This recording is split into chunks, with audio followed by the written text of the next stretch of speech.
Something is already shifting. You can feel it, even if you can't quite name it. The sense that something large and slow is turning over like a page in a book so enormous you can only ever see a few lines at a time. It's not an explosion. It doesn't announce itself with sirens or a single catastrophic moment. It's quieter than that, more like weather changing, like a season you didn't notice arriving until you looked up and everything was different. Here's what's strange. That feeling isn't new. It's ancient. Across thousands of years and dozens of civilizations, people who had never met, who shared no language, no trade route, no common ancestor, independently wrote down the same idea. That time moves in cycles, that worlds rise and fall, that there are ages of gold and ages of iron, that rivers can cleanse, that fire can clear, that what ends can begin again. The Greeks named the ages. The Hindus mapped them across cosmic time. The Norse saw fire and flood and a green world returning. The Maya built calendars to track the turning. The ancient Egyptians worried about the unraveling of order. And the Hebrew prophets, the early Christians, the Islamic scholars, and the keepers of Chinese dynastic history all described something similar, a pattern, a shape to how things collapse and what comes after. The question this journey is going to sit with quietly, carefully, without rushing toward any conclusion, is this. Do these ancient frameworks describe something real about the way human systems work? And if you hold them up to the present moment, what do you actually see? Now, let me be clear about something before we go any further. This isn't a doomsday script. There's no countdown clock here. No certainty about what comes next. The ancient texts disagree with each other constantly, and most of them were never meant to be calendars you could pin to a wall. What they were meant to do was help people make sense of instability, to give shape to chaos, to say this has a pattern, and you're inside it, and that means something. History first, interpretation second. That's how we'll move through this. If you're already settling in, getting comfortable, maybe somewhere dark and quiet, that's exactly right. These are made for the long, slow drift towards sleep. The kind of thinking that doesn't demand anything from you, just asks you to listen. So subscribe if you haven't, and then tell me in the comments where you are right now and what time it is there. I read them. I love reading them. Someone in Kyoto at 2 a.m, someone in Toronto just after midnight, someone in Edinburgh watching rain against the window. It matters. You're part of this. Here's what we're going to move through. Flood myths from 6 different continents, the ages of the world as Greek and Roman poets understood them. The Hindu concept of cosmic time so vast, it makes a human lifetime feel like a single breath. Norse collapse and Norse renewal. Prophecy, plague, climate, and the extraordinary Bronze Age collapse that brought down an entire interconnected world in the span of a few decades. By the end, you probably won't be certain about anything. But you might see the present moment differently. You might recognize the shape of the thing we're inside. Let's begin at the very beginning of the idea. What does a reset actually mean? Before we can look at any specific tradition, we need to spend some time with the word itself. Reset. Because it's a modern word carrying a modern assumption that there's a default state, a factory setting, something you return to when the current version stops working. We use it almost casually now for phones, for governments, for economies. Press the button, start over. But when ancient thinkers described something like a reset, they weren't imagining a return to factory settings. They were imagining something stranger and more interesting than that. What they were describing across dozens of cultures and thousands of years was renewal through rebalancing. Not a return to zero, but a correction. A world that had drifted too far in one direction being pulled back towards centre. Sometimes that correction was moral. A society had become cruel, corrupt, or forgetful of its obligations, and something large and impersonal arrived to restore a kind of ethical equilibrium. Sometimes it was political. An empire had grown too top-heavy, too extractive, too disconnected from the people it was built on, and it fell, and something else grew in the space it left behind. Sometimes it was environmental, floods, droughts, volcanic winters, the kinds of geological and climatic events that shattered one set of arrangements and forced the surviving populations to build new ones. And sometimes it was spiritual, a sense that the sacred and the ordinary had drifted too far apart, and that history itself was the process of bringing them back together. These four registers, moral, political, environmental, and spiritual, weren't kept separate in ancient thinking the way we might keep them separate now. They folded into each other. A corrupt king could cause bad harvests in the cosmologies of ancient Egypt and imperial China. A drought could be read as divine judgment in Hebrew scripture. A plague could signal moral disorder in both Greek tragedy and Mesopotamian myth. The boundaries we draw between natural events and human meaning simply didn't exist in the same way for most ancient writers. For them, the world was a single, interconnected system, and disruption in one part of that system rippled through all the others. This is the first thing worth holding on to as we move through these traditions. When ancient texts describe what looks like a reset, they're almost never describing just one thing. They're describing a whole system event, a moment when the moral, political, environmental, and spiritual dimensions of a civilization all move at once. Now, to understand how ancient thinkers framed these events, you need to understand a deeper disagreement that runs beneath almost all of these traditions. The question of whether time is a circle or a line, because that question changes everything. If time is cyclical, then collapse isn't an ending. It's a phase. Winter is followed by spring, not because someone fixed the problem, but because that's the nature of the cycle. The Norse saw Ragnarök, the great destruction, and in the same breath described the world that comes after it, green and new and waiting. The Hindu conception of the Yugas imagines ages of the world so vast that even our entire recorded history might be a single turn of a much larger wheel. In cyclical thinking, knowing where you are in the pattern is valuable, not because it tells you how to escape it, but because it tells you how to move through it with some wisdom rather than none.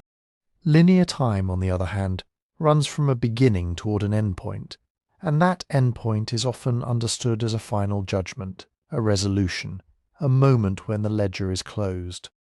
This lens dominates in the Abrahamic traditions, though even there it's more complicated than it first appears.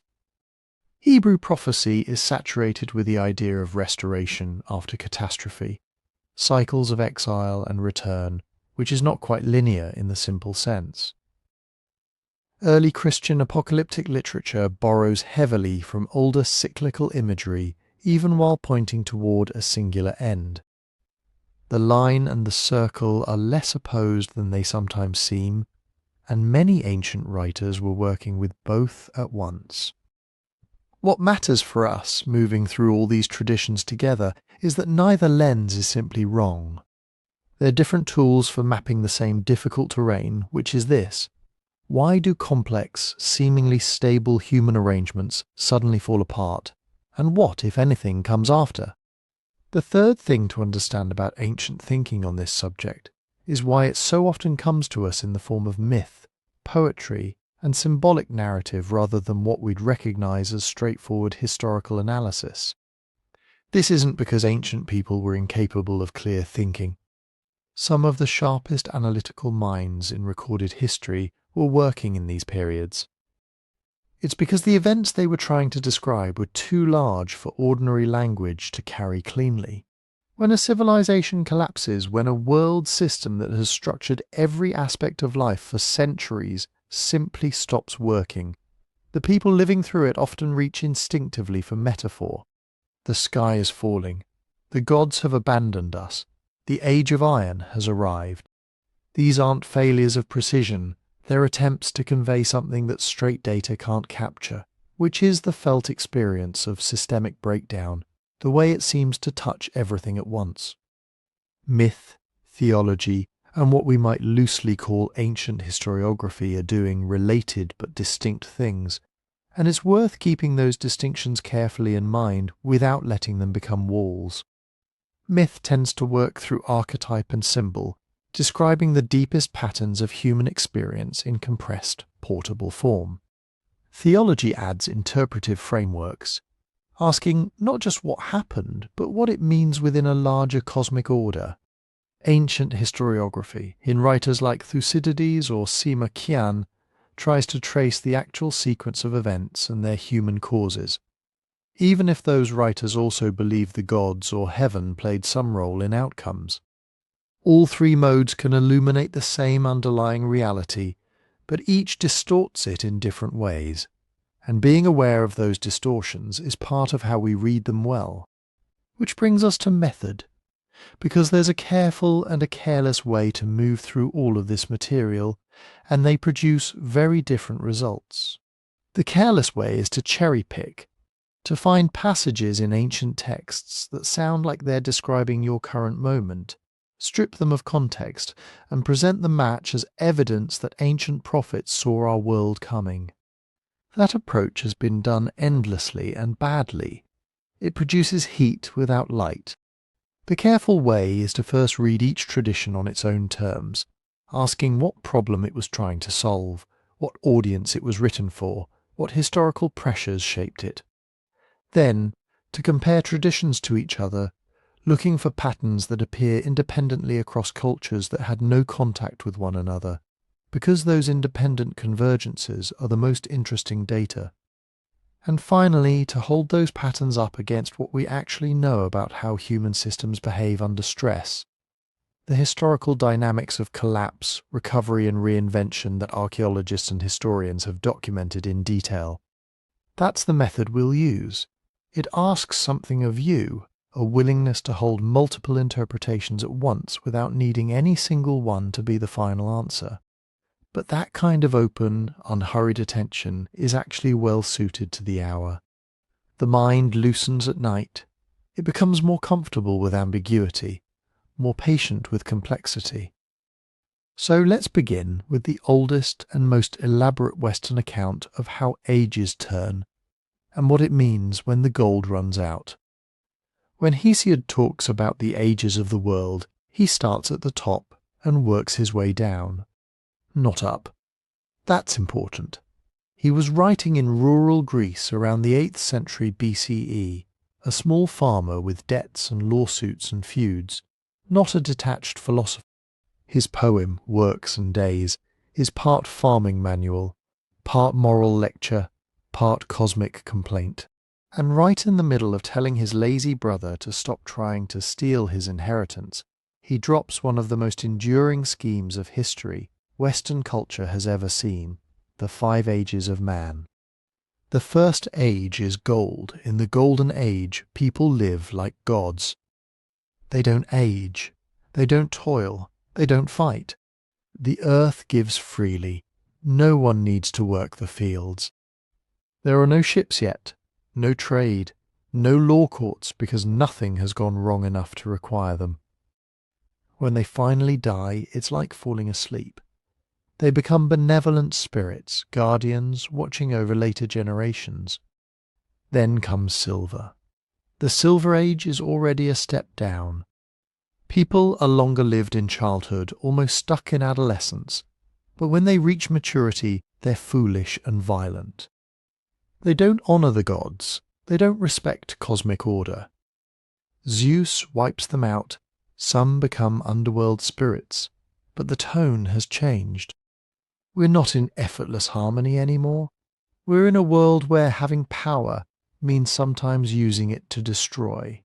After silver, bronze. The Bronze Age people are hard and warlike, literally described as sprung from ash trees associated with spear shafts. They love nothing but war and the clash of arms. They build weapons, not ploughs. Their houses, their tools, Their very hearts are bronze. Eventually they annihilate each other and sink into Hades. They leave almost nothing worth remembering. Then Hesiod inserts a smaller special age, the heroes. This is interesting because it breaks the pure decline pattern. The heroic age produces the figures of epic, those who fought at Thebes and Troy. They suffer, they die young, but they're noble. Some, he says, go to the Isles of the Blessed, a kind of elite afterlife. In other words, even in a long slide, there can be local peaks, brief, sharp flashes of virtue and order before the descent resumes. Finally, iron. Hesiod says bluntly, "This is us, the age of iron." "Would that I had died before or been born after," he writes. "In iron people toil unceasingly. Justice is weak. The wicked man will hurt the better," he says, "and shame will vanish from among humankind. Children will dishonour parents, oaths will be broken, might will make right." At the very end of the description, Hesiod imagines even Aidas and Nemesis, the personifications of shame and righteous anger, abandoning the earth and flying back to the gods. At that point, he suggests, there's nothing left to restrain cruelty.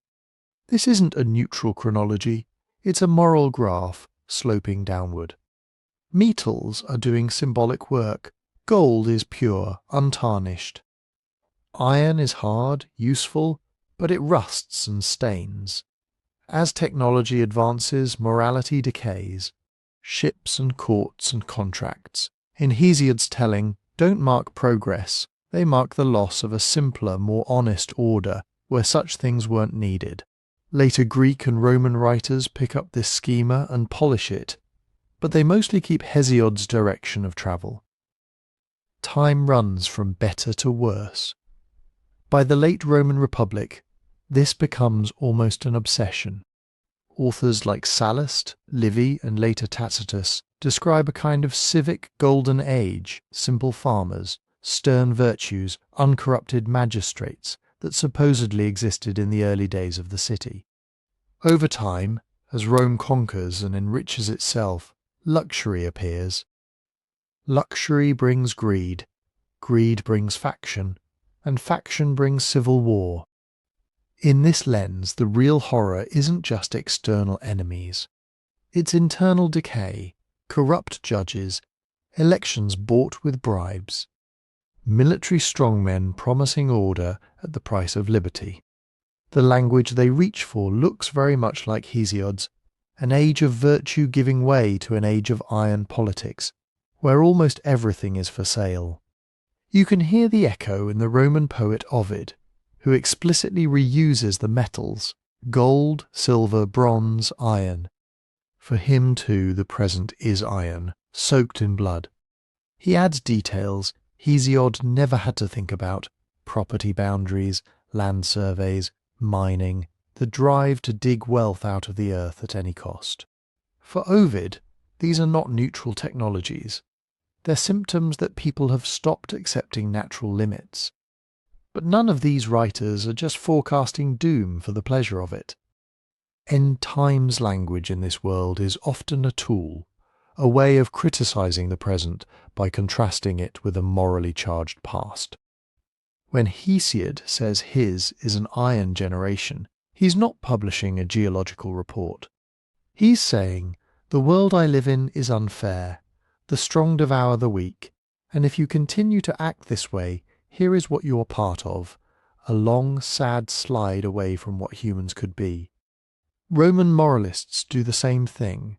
When they complain about decadence, about silk robes and purple-dyed fabrics and imported spices, they're not primarily worried about fashion.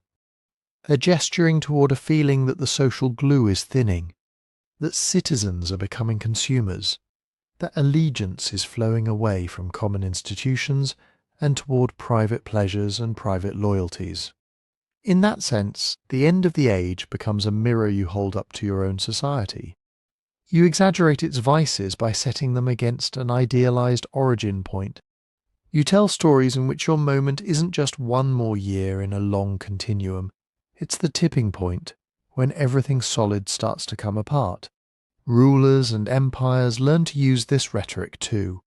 Nostalgia can be politically useful. Augustus, the first Roman emperor, sponsors building projects and moral legislation while presenting himself as the restorer of ancient virtue. The message is, we've just come through a terrible iron phase. Civil wars, chaos, but under my rule we're looping back, at least a little, towards something like a golden time. Later emperors do the inverse. When things go badly, plague, inflation, border pressure, they blame decadence. They speak of returning to the ways of the ancestors, even when those ancestors are half mythical. The idea is that instability is not random. It is punishment for moral failure, a symptom of living in a late, worn-out age. From a historian's perspective, we have to be careful here. Some elements of these narratives can be tested. We can look at archaeological evidence for wealth concentration, urban crowding, environmental strain. We can trace coinage debasement, military mutinies, legal reforms. These give us a picture of real pressures that match, in some respects, what the texts lament. But other elements, golden ages of perfect virtue, sharp moral cliffs into decadence, can't be treated as straightforward data. There is no layer in the geological record labelled Age of Gold. There is no single year when shame left the earth. What we have instead are human perceptions of change, stylized and intensified through myth and rhetoric. Those perceptions are still evidence, just of something different, how people felt their world was going. When enough people start saying, "We live in iron times," that tells us that trust is fraying, that institutions feel brittle, that the future seems shorter and darker than it once did. In the long, uneasy twilight of the classical world, you can watch this language thicken.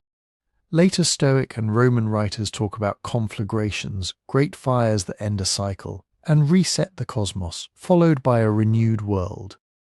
The decline story starts to bend toward an idea of periodic cleansing, which is where we turn next, to a tradition that doesn't just imagine 5 ages, but 4 vast world Yugas, each longer and darker than the last, and a reset so large it makes entire civilizations look like a single day.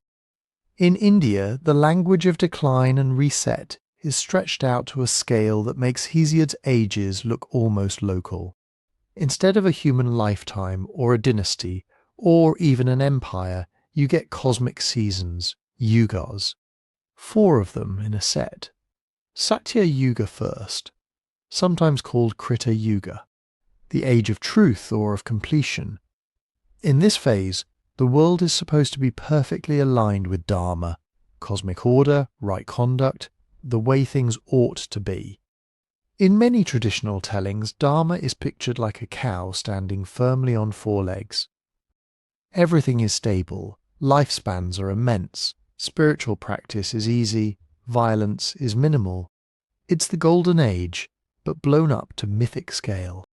Then comes Treta Yuga, a step down. Dharma now stands on 3 legs. The basic pattern is still there, but wobblier. People have to work harder to live well. Desire and conflict start to appear more openly. Many of the great epics are set here, in a world where virtue is still possible but more contested. After Treta comes Devapara, 2 legs, half the original stability. Truth is not gone, but it's harder to find, easier to fake. Violence is normal. Disease and aging become more present. Spiritual knowledge still exists, but it's fractured, scattered, increasingly specialized. You can't just breathe and be holy anymore. You have to learn, memorize, recite, discipline yourself. Last is Kali Yuga. The name Kali here isn't the goddess, but a word linked to strife, discord, the losing throw of a dice game. In Kali, Dharma totters on a single leg.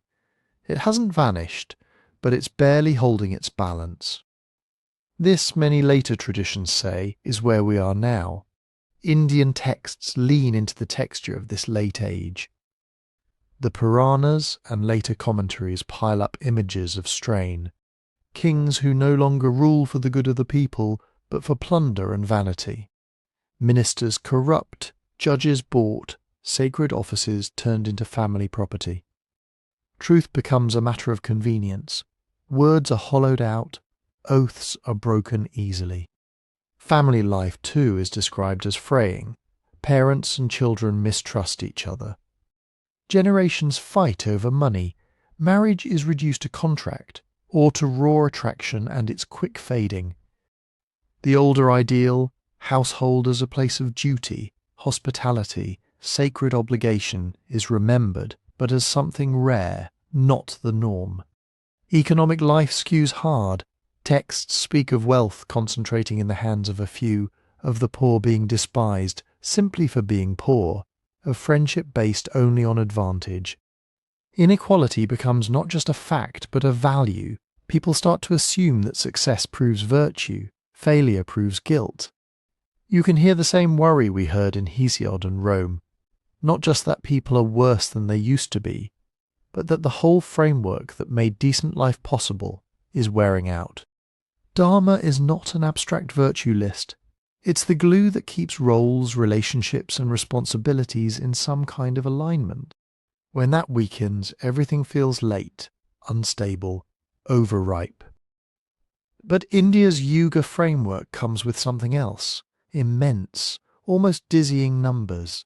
In many classical calculations, the 4 yugas of a single cycle add up to millions of years. Kali alone is said, in some reckonings, to run for 432,000 years, and we are only a few thousand years into it. Other schools compress the numbers sharply, fitting the yugas into historical spans of a few thousand years each. Some modern groups propose even shorter cycles, nested within each other like gears. This is where interpretation gets complicated. Are these time frames meant literally, as a kind of ancient astrophysics? Some readers take them that way. They look for correlations with astronomical cycles, precession of the equinoxes, or long-term climate trends. They suggest that ancient seers encoded a precise cosmic clock in symbolic numbers. Others, especially many historians and scholars of religion, treat the Yugas more as moral cosmology than measured chronology. On this view, the exact length doesn't matter. What matters is the pattern, a long movement from easy virtue to hard virtue, from spontaneous order to fragile, conflict-ridden order. A way of saying we live in a darkening phase, and here is what that feels like. Some Hindu philosophical schools, like certain Vedantic and yoga lineages, put more weight on inner states. For them, Kali Yuga is less about the stars and more about consciousness. It's a time when the human mind is most distracted, most entangled in craving and fear. The external signs, political corruption, family breakdown, inequality, are reflections of that inward turbulence. Other traditions, especially some regional and devotional movements, treat the Yuga story more directly as history. There really was a purer age, then a more compromised one, and so on. They might even identify specific legendary kings, cities, and lineages with each phase, tying mythic time to geography. Then there are groups that rethink the whole structure. In the 19th and 20th centuries, as India went through colonization, reform, and industrialization, talk of yugas was repurposed. Some thinkers, like Sri Aurobindo and his followers, spoke of a coming supramental age, not simply a reset back to Satya Yuga, but a kind of evolutionary leap.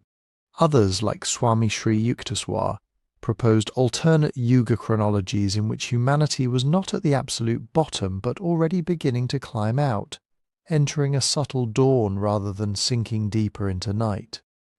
Modern political movements have used Yuga language too. Nationalist writers sometimes speak of the colonial period, as a particularly dark phase of Kali, with independence framed as the first glimmer of reversal. Spiritual teachers point to urban alienation, environmental damage, and rapid technological change as classic symptoms of late Yuga life, but they differ wildly on what that implies: retreat, reform, or radical transformation. From a historical perspective, this diversity is important. There is no single universally accepted Yuga timeline, even within Hindu traditions. There are multiple calendars, regional variations, philosophical schools that downplay the cycles and others that emphasize them constantly. What is consistent is the feeling structure the Yugas describe: a sense that the world is out of joint, that institutions are brittle, that ordinary goodness requires more effort than it used to. A sense that we live in a thin time, where noise is loud and quiet virtues are easily drowned. And layered on top of that, an assurance, sometimes comforting, sometimes fatalistic, that this thinness is part of a larger pattern, not just a random breakdown. Does that make the end of Kali Yuga imminent or unimaginably far away? Traditions do not agree. Some calculate specific dates for a great reset, a return to Satya. Others insist it's pointless, even presumptuous, to try to pin it down. Still others reinterpret end of the age as an inner turning, available at any moment. What we can say is that, like Hesiod's metals, the Yugas offer a way to narrate decline and hope at once.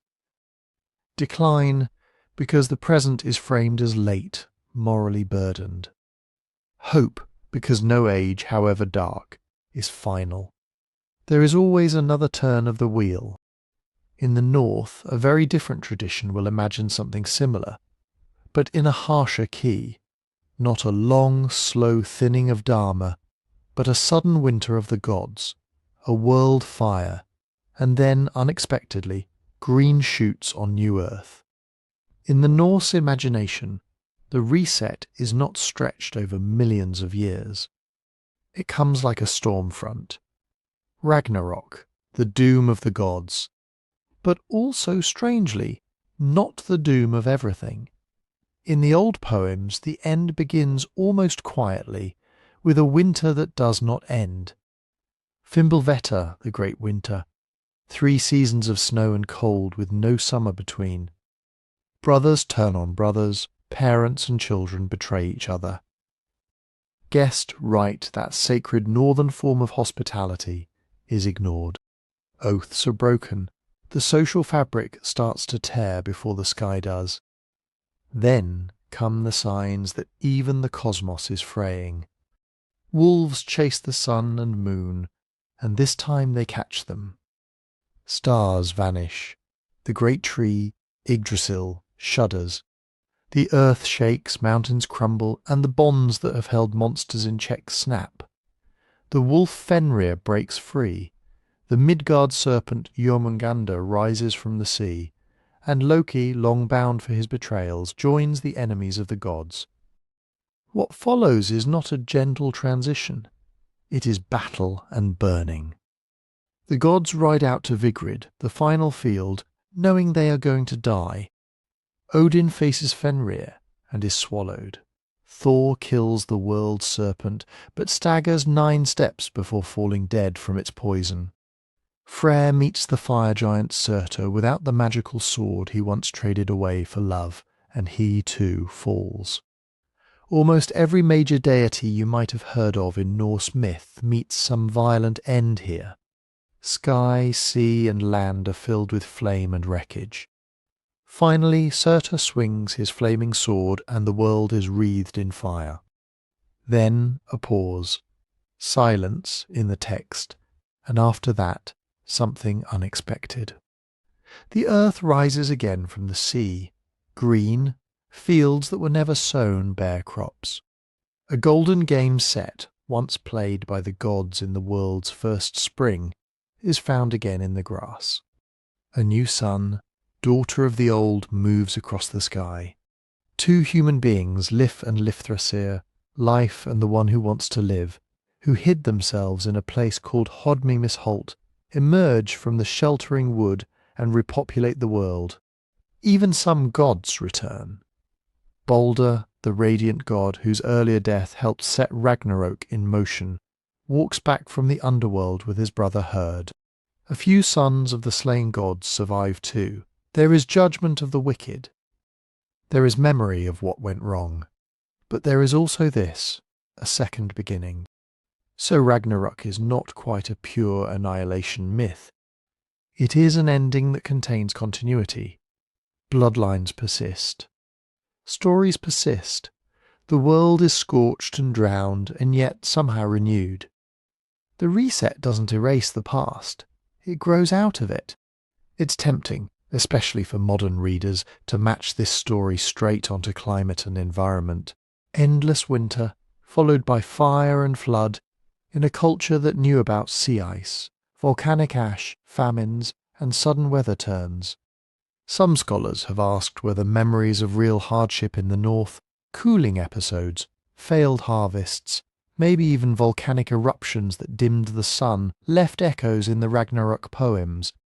It's possible, but the evidence is thin enough that historians tend to be cautious. The myth, as we have it, was written down in Iceland in the 13th century, a Christian society preserving older pagan tales already shaped by storytelling and reinterpretation. Still, the emotional weather of the myth lines up with what crisis feels like in hard climates. Oaths matter more when breaking them has lethal consequences. In a world with short growing seasons and long winters, you survive because you can trust that your neighbour will share food if your hunt fails, that your allies will come if raiders land on your shore, that promises made in summer will still hold when the snow returns. The Ragnarök poems dwell on the moment when that trust collapses. Not just cosmic order, but human order comes apart first.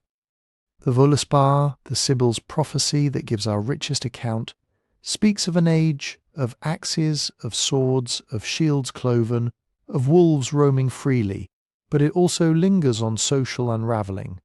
Brothers fighting, kin slaying kin, no man sparing another. Before gods fall in battle, relationships fail. The moral infrastructure breaks before the physical one does.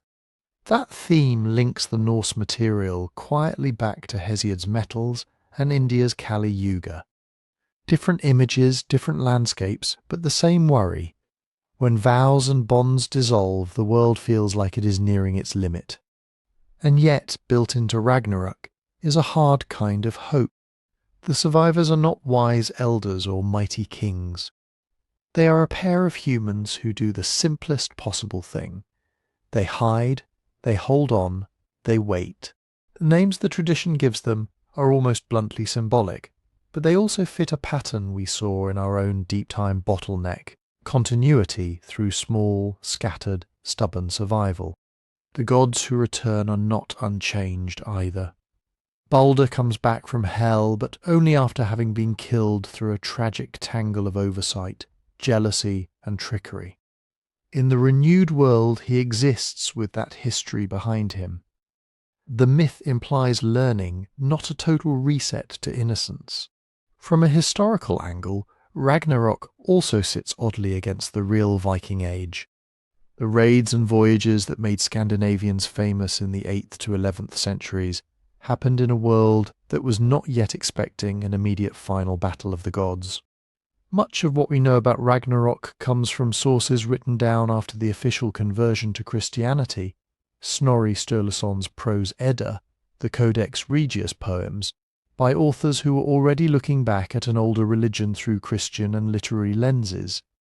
They may have emphasized or reshaped end-time themes in dialogue with biblical apocalypse, or simply as part of the poetic taste of their own age. So, when we read Ragnarök today, we're hearing a layered voice, pieces of pre-Christian cosmology, memories of social and environmental stress in the north, Christian ideas about final judgment and world's end, poets who liked drama and symmetry. It's a braid, not a single strand. What that braid encodes, though, is familiar. The sense that there is a breaking point where obligations fail, where leaders fall, where the very sky seems to lose its path. And alongside that, an intuition that even after the worst imaginable fire and flood, something green might still push through the ash. The Norse did not place this reset on an astronomical clock, the way some Indian thinkers did. They did not give us precise dates. They gave us a feeling of a world strained to snapping, of debts coming due, and of a thin thread of continuity that somehow holds.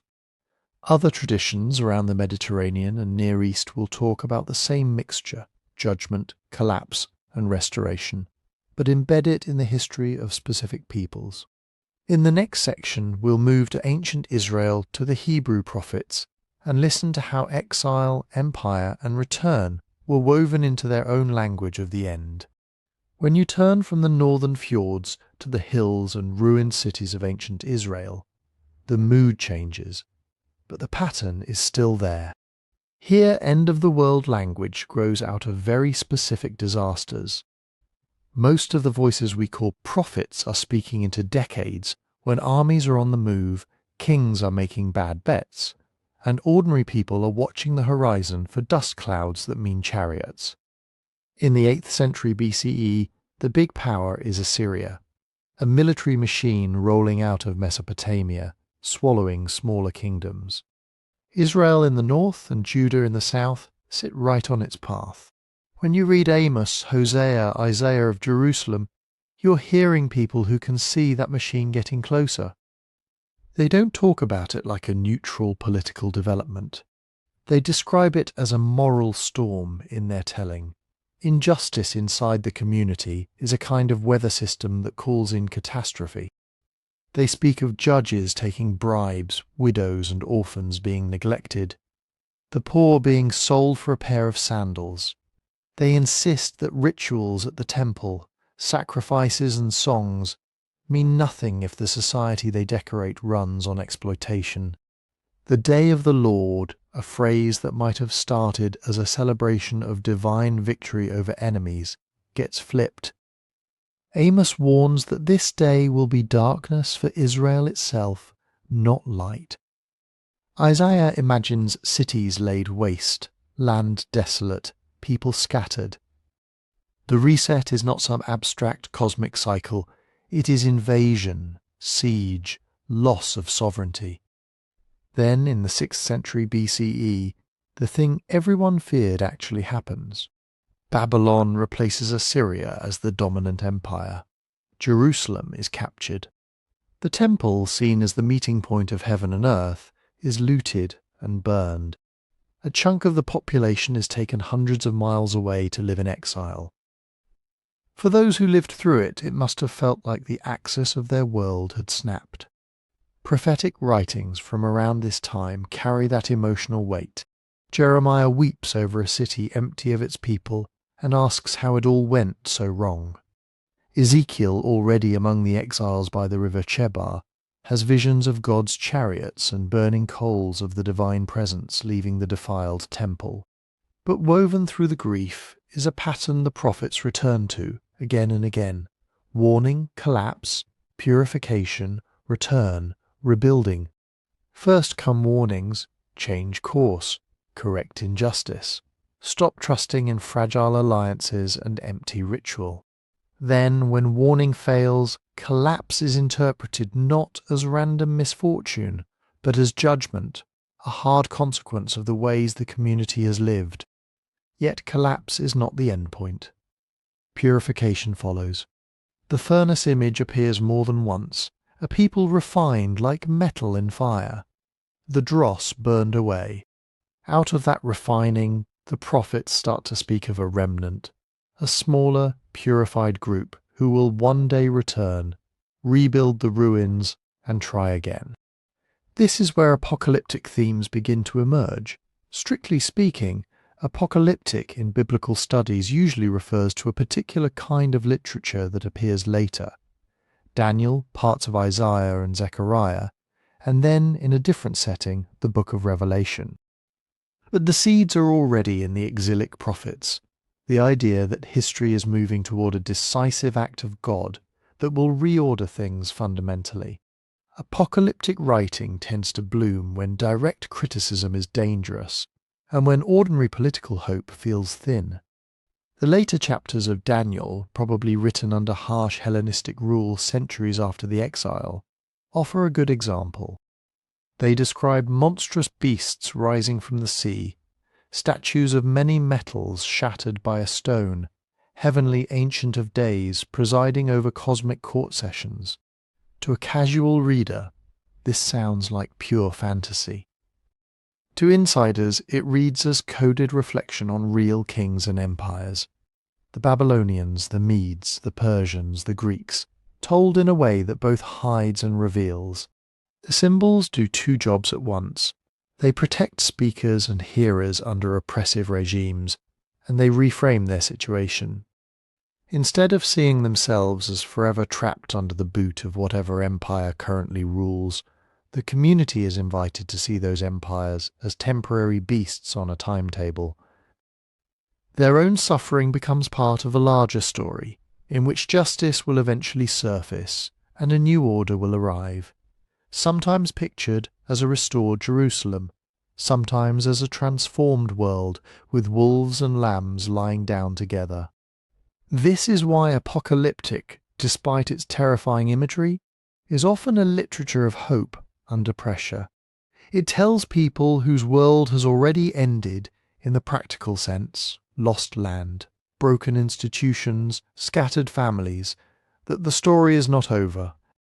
Judgment is real, but it is not static. After fire and exile, there can be return and rebuilding. Inside that broad pattern, though, it matters how we understand what the prophets are doing. They are not all trying to predict, in our modern sense of prediction, a schedule of future events. Much of prophetic speech is exhortation. It is meant to change behaviour now. If you keep walking this way, this is where the road goes, is different from I have seen the fixed blueprint of the future. Later communities, looking back after disasters, often reframe older sayings as precise forecasts. Editors and compilers arrange or interpret texts so that warnings seem to line up with what actually happened. This retrospective framing makes the pattern of sin, judgment, and restoration look tighter than it may have felt in the moment. So, when you read prophetic and apocalyptic material today, you're hearing multiple layers at once. Urgent speeches to living audiences, grief poems after the fact, and later interpretations that turn those words into part of a grand, meaningful arc. Across those layers, one intuition is steady. Crisis is never just material. It is also moral and spiritual. An army at the gate is not only a military problem, it is a mirror held up to the society that faces it. Drought or famine or economic collapse presses people to ask whether their arrangements are just, whether their leaders are trustworthy, whether they have kept faith with the vulnerable among them. Ancient Israel's prophets answer those questions in the language of covenant and holiness. Other cultures answer in terms of honour, virtue, or cosmic balance. But the move is similar. Crisis becomes a turning point, an invitation to repent, to reform, to imagine a different kind of community on the far side of the wreckage. In our own age, people do something like this when they talk about environmental breakdown or political turmoil, as consequences of greed and short-term thinking, as signs that we can't go on like this. Whether or not they use religious language, they are slipping into a prophetic frame, reading events not as random noise, but as feedback. The Hebrew prophets and the apocalyptic writers who follow them give that instinct a powerful narrative shape. They map a path from warning to collapse, through fire and exile, toward return and rebuilding. Other movements, especially early Christianity, will take that map and stretch it again, outward in time, upward into heaven, and eventually across the expanding reach of empire. In the next section, we'll listen to how that happens, and how the language of imminent end evolves into a way of living in a world that always seems on the verge. When you step into the world of the first generations of Christians, you're not entering a calm, settled religion thinking in leisurely centuries. You're walking into small, scattered communities who mostly believe that the great reset the prophets talked about is not only coming, but close. Many of them are poor, many are enslaved, almost all live under the shadow of Rome. This matters because the Roman Empire doesn't just provide the scenery, it provides the pressure. Taxes, conscription, local elites playing both sides, the ever-present threat of soldiers and informers. To swear that Jesus is Lord is, at some level, to imply that Caesar is not. That can sound like treason. In that environment, end times language becomes a way of breathing. The earliest Christian writings we have, like Paul's letters, carry a tone of urgency. He talks about this present age as something that is passing away, about creation groaning like a woman in labour, about the day of the Lord arriving like a thief in the night. The expectation of change is not abstract. It's emotional, compressed, sometimes almost impatient. At the same time, something more subtle is happening. These communities are inheriting the prophetic and apocalyptic traditions of Israel, but stretching them in a new direction. They look at Jesus' death and resurrection and say, in effect, the decisive act of God has already begun. This creates what later theologians will call the already and not yet tension. On one hand, they speak as if the end has arrived. A new creation has broken into the old powers and principalities. Cosmic names for the forces behind empires and systems have been judged. In their gatherings, sharing bread and wine, caring for the poor, crossing lines of ethnicity and status, they act as if they are already living inside the age to come. On the other hand, Rome is still very much in charge. People still get sick. Wars still happen. Some of their own leaders are arrested, tortured, killed. The world does not look fixed, so end times language has to carry both realities at once. The reset is already underway, they insist, but its full unfolding lies ahead, in a future that keeps approaching and then receding, like a horizon you walk toward but never quite reach. You can feel this tension in the way the New Testament talks about time. Sometimes the language is tightly wound, the time is short, the judge is standing at the door. At other moments the writers are already adjusting. They tell stories about people asking, "Where is the promise of his coming?" They frame the apparent delay as patience, a chance for repentance, a widening of the circle before the final act. Then there is the book of Revelation, probably written near the end of the 1st century, when persecution and imperial cult worship were very real concerns in parts of the empire. To a surface reader, Revelation is chaotic. Trumpets, seals, bowls of wrath, beasts with horns and heads, a dragon, a city descending from the sky. But if you listen with the ears of a small, vulnerable community under Rome, the shapes begin to settle. The beasts that rise from sea and land, demanding worship, echo the 4 beasts in Daniel, but are recombined, amplified. For many early hearers, these weren't generic monsters. They were Rome and its client powers, pictured as unstable hybrids. The number 666, in one plausible reading, encodes the name of Nero. The whore of Babylon, decked in luxury and trading in human souls, looks suspiciously like a poetic version of the imperial capital. The seals that break one by one, releasing famine, war and plague, map closely onto the kinds of disasters an ancient population might see as divine judgments or as the ordinary side effects of empire. Unequal distribution of grain, endless campaigns at the frontiers, outbreaks moving along roads and sea routes. The trumpets, with their escalating scenes of environmental harm, burning trees, poisoned waters, darkened skies translate political and ecological instability into a ritual sequence. Each blast says, "The world you take for granted is not secure. The systems you assume will feed you, protect you, enrich you, can fail." This symbolic world does several things at once. It warns.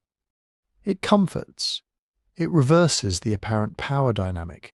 From the ground, Rome looks inevitable, permanent, godlike. In Revelation's vision, Rome and every empire like it is a beast on a leash, allowed to rage for a little while, then called to account. Instead of asking, "How do we overthrow this with our tiny numbers?" the community is invited to ask, "How do we endure faithfully until this passes?" Faithfulness, not military victory, becomes the mark of success. At the same time, the already not yet pattern is woven through the book. Jesus is depicted as already enthroned, already victorious, already holding the keys of death and the underworld. Yet the martyrs are pictured under the altar, crying out, "How long?" The New Jerusalem is seen, measured, described in detail, but its arrival is still in the future. The age to come is both vision and promise, tasted now in worship and mutual care, but not yet visible on the streets. Because the imagery is so rich and strange, it proves endlessly reusable. Within a few centuries, as Rome faces its own crises, civil wars, barbarian invasions, plagues, Christians start to read and reread these visions in new ways. A Gothic army at the frontier can become a trumpet blast. A devastating epidemic can feel like one of the bowls of wrath. A corrupt court or oppressive tax system can be framed as Babylon, fattening itself before the fall. In the Middle Ages, during the Black Death and later religious wars, Revelation and other apocalyptic texts are mined again. Preachers map contemporary kings and popes onto the beasts. Reform movements cast themselves as the faithful remnant. Opponents become the harlot or the false prophet. The same symbols that once spoke to small house churches under Caesar now light up European anxieties about corruption, heresy, invasion. Across all of this, one thing remains fairly constant. Interpretation outruns certainty. Very few periods agree on who exactly the beast is, or which war is the final war, or whether the 1,000 years in Revelation is literal or symbolic. The imagery is elastic enough to stretch over each new crisis. That elasticity is part of its power, and part of why predictions based on it so often expire quietly. If you stand back from the details, the shape that emerges is less a timetable and more a way of seeing. History in this view is not a flat line. It is a contested field in which empires rise like monsters, feed on injustice, and eventually fall. Communities at the bottom of those empires use end times language to insist that their suffering is seen, that power is accountable, that apparent permanence is an illusion. The early Christians did this under Rome. Later generations did it under other crowns and flags. Each time, the expectation of an imminent end coexisted with the reality of a long, grinding history. To read their end times language now is to overhear that tension, living as if the reset is close enough to shape your choices, while also settling in for the possibility that it may take longer than your own lifetime.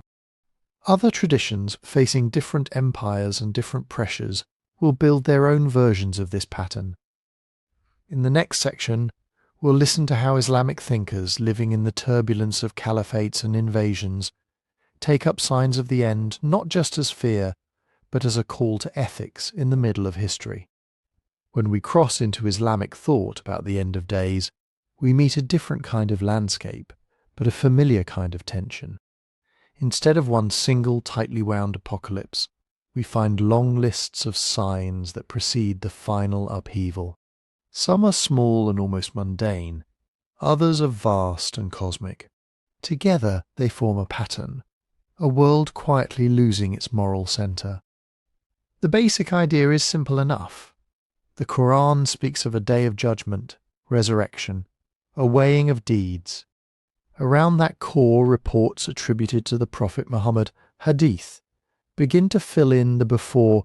Scholars later sort these signs into minor and major. Minor signs are the slow drift, changes in behavior, shifts in social structure, the feeling that the moral weather is turning.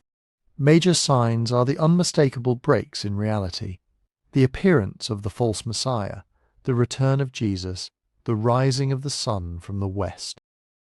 But from the beginning, there's a question. Why catalogue these at all? On one level, the answer is pastoral, a community facing conquests, civil wars, and succession crises wants to know where it is in the story.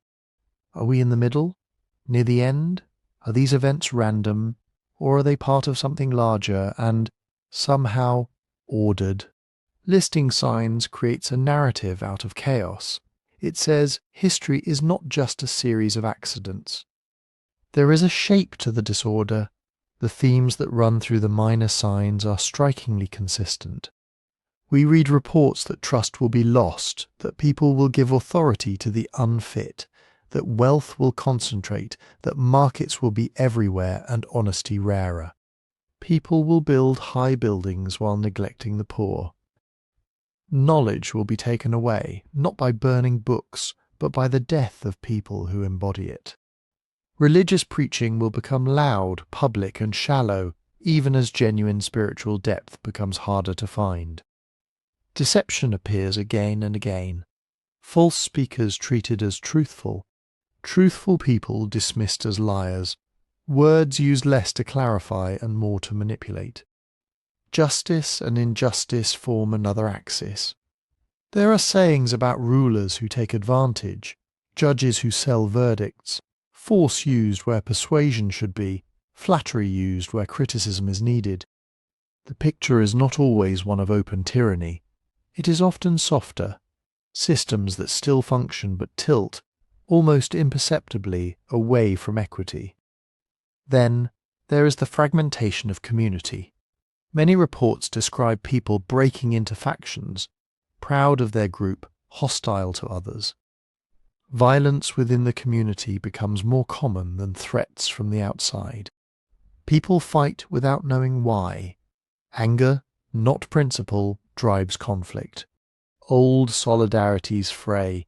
If you listen long enough, the catalogue of signs sounds less like a weather report from the future and more like a moral X-ray of any society under strain. But Islamic scholars do not treat all of these reports as equal. From very early on they develop complex sciences to grade hadith, authentic, good, weak, fabricated. They examine chains of narrators, compare wordings, weigh content against the Quran, and established principles. Some signs are widely accepted across schools and centuries. Others sit on the margins, mentioned cautiously or rejected. Even when a report is accepted as sound, how to read it remains open. Is a particular saying meant as literal description or as compressed metaphor? When a text speaks of time drawing close, is that a clock on the wall or a sense that days will feel compressed, that life will rush by without depth?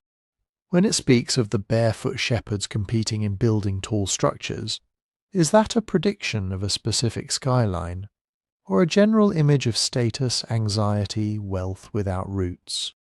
Because of this, interpretations spread out like branches. A scholar writing in Damascus under the Umayyads might hear one set of overtones in these signs: new wealth, rapid expansion, political tension. A scholar in Baghdad under the Abbasids, watching a more polished bureaucracy and intricate court politics, might hear another. Later, under Mongol invasion or during colonial pressures, the same phrases are heard again in a changed key. Over and over, believers look at their own moment and see it mirrored.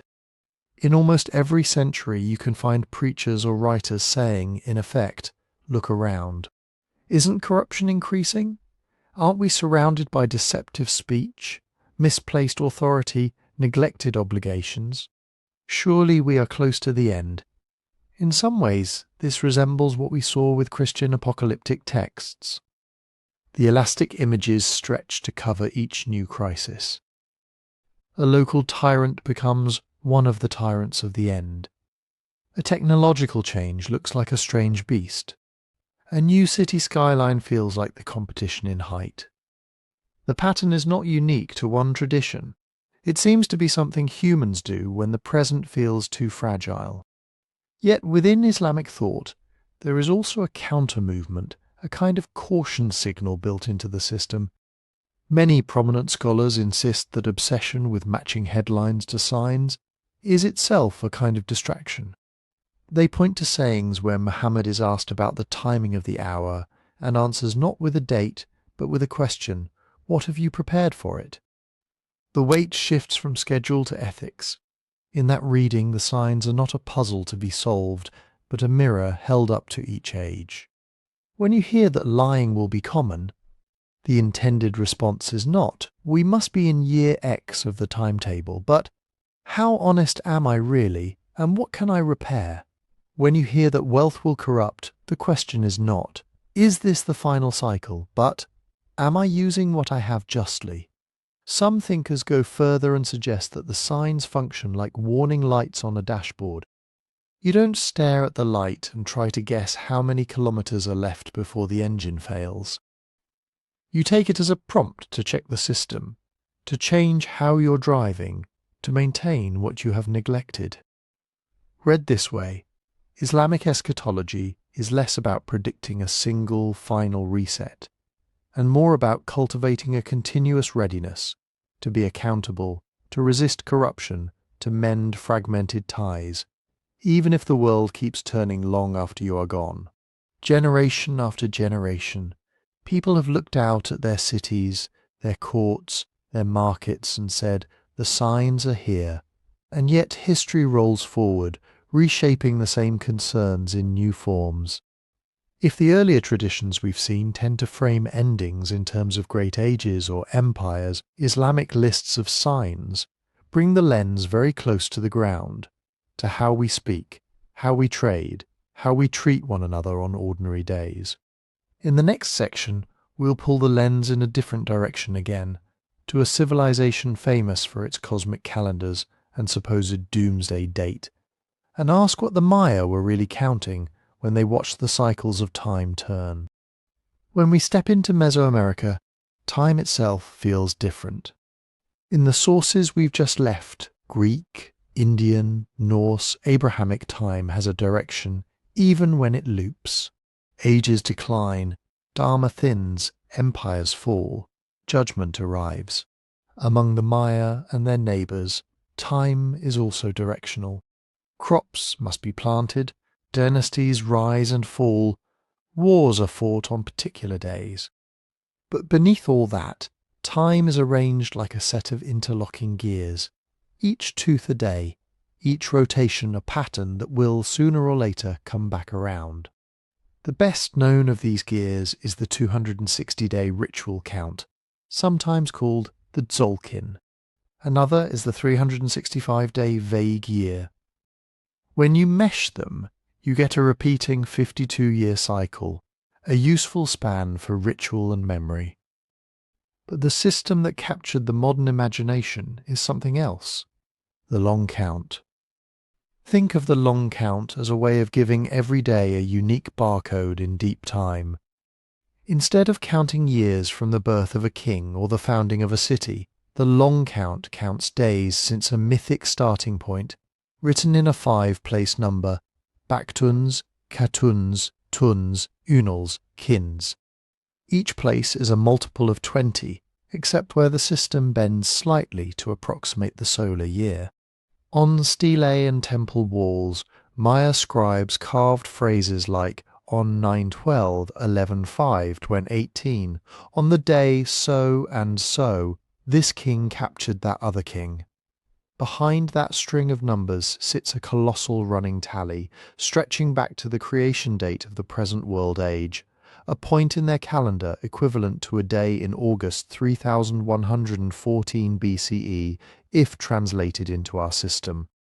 When the Baktun place, the highest commonly used unit, ticks over from 12 to 13, as it did in December 2012, nothing in the math demands an explosion. It is, in structure, more like watching your odometer roll from 199,999 to 200,000.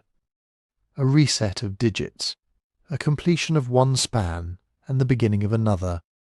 So how did that rollover become, for many people alive today, an appointment with the end of the world? Part of the answer lies in silence. Many Maya inscriptions do not comment at all on what happens when large cycles end. They simply mark future dates as if they were business as usual, anniversaries of accessions, rituals yet to be performed, dreamt of commemorations centuries away. Another part lies in a handful of texts that do look further. At sites like Tortuguero and Palenque, there are inscriptions that mention the completion of major periods and even jump far into the future. One famous passage at Tortuguero refers to the completion of 13 Baktuns and connects it to the manifestation of a deity. Another text at Palenque projects a king's anniversary forward into a time so distant it would, in our arithmetic, be in the 5th millennium. To the ancient writers, these distant dates were not horror scenes. They were proof that their ordered cosmos extended far beyond their own lives.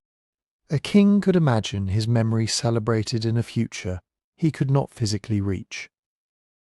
Gods would still be receiving incense. The gears would still be turning. Modern readers met this system in fragments. Early decipherments of Maya glyphs were partial and sometimes wrong. Dates could be calculated before the full mythological context was understood. Meanwhile, popular culture loves a countdown. A calendar with a big rounded number near the horizon was irresistible. So a cycle ending became the ending. A highly specific, regionally rooted way of thinking about time was flattened into a universal prediction. Tourism boards, novelists, filmmakers, and spiritual entrepreneurs all helped amplify the idea. When archaeologists and epigraphers pushed back, they did it with patient detail. They pointed to texts that continue counting long count dates past 2012. They explained that other Mesoamerican cultures, like the Aztec, held rituals at the end of 52-year cycles that were full of anxiety, but also designed to restart the fire, not extinguish it forever. They noted that in living Maya communities, the 260-day ritual count is still used by daykeepers who advise on marriages, plantings, and ceremonies with no expectation that the universe will simply run out of days. What we can say with reasonable confidence is this. The long count is a positional base 20 counting system tied to a mythic creation date. Its structure naturally produces big, satisfying milestones.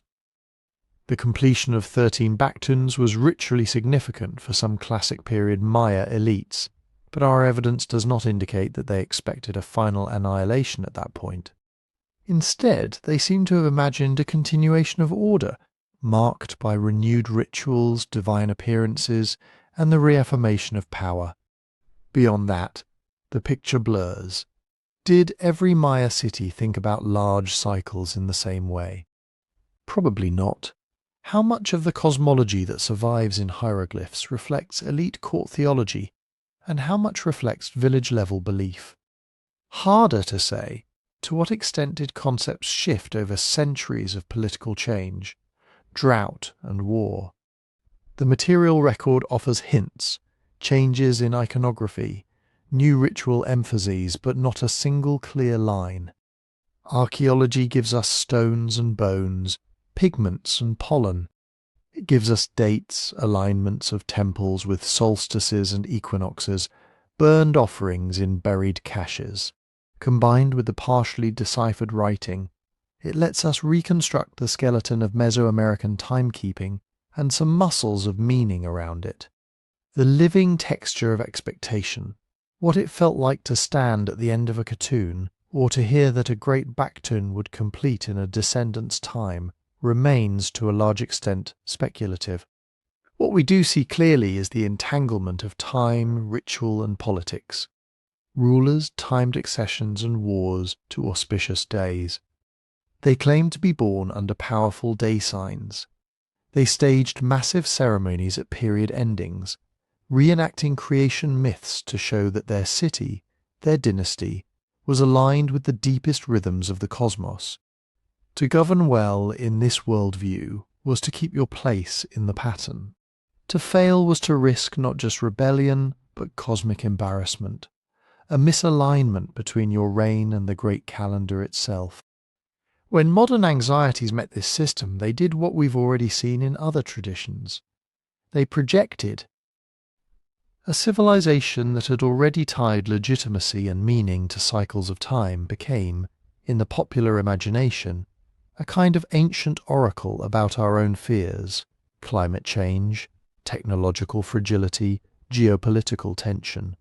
A date in a Maya inscription became a mirror for 21st century unease. In that sense, the misreading is instructive. It reminds us that when we reach back to older systems of time, we are rarely just listening. We are also talking very quietly about ourselves. If Mesoamerica gives us gears of time, ancient Egypt gives us a balance. The word they used for that balance was ma'at. Ma'at is one of those terms that doesn't fit neatly into a modern box. It's truth, justice, right order, and the proper way things should be, all at once. It describes the Nile flooding on schedule, taxes collected fairly, judges deciding honestly, temples receiving offerings, and the sun god Ra making his daily journey across the sky and through the underworld without interruption. In Egyptian art, Ma'at appears as a goddess with a feather on her head. In Egyptian thought, Ma'at is the fabric of reality staying intact. The opposite of Ma'at was Isfet. Isfet is not just bad stuff in general. It's the fraying of the weave, chaos, violence, lies, famine, invasion, social breakdown, the sense that the pattern that kept everything moving smoothly might be coming apart. From our distance, it can be tempting to think of this as mythological decoration. But for the people living along that narrow green ribbon of the Nile, the line between order and chaos was visible every year, marked by the rising of the water. Too low a flood, and fields dried, crops failed, grain prices soared. Too high, and villages were damaged, boundaries erased. Year after year of either extreme, and Ma'at didn't just feel like an abstract principle. It felt like something that could actually fail. Many Egyptian texts are obsessed with this possibility. One of the most famous is often called the Admonitions of Ipuwer. It reads like someone standing in the middle of a world turned upside down, listing horrors. The river is blood. Behold, the land turns round as does a potter's wheel. Those who have never built anything now own riches. The poor man is full of joy. Every town says, "Let us expel many from us."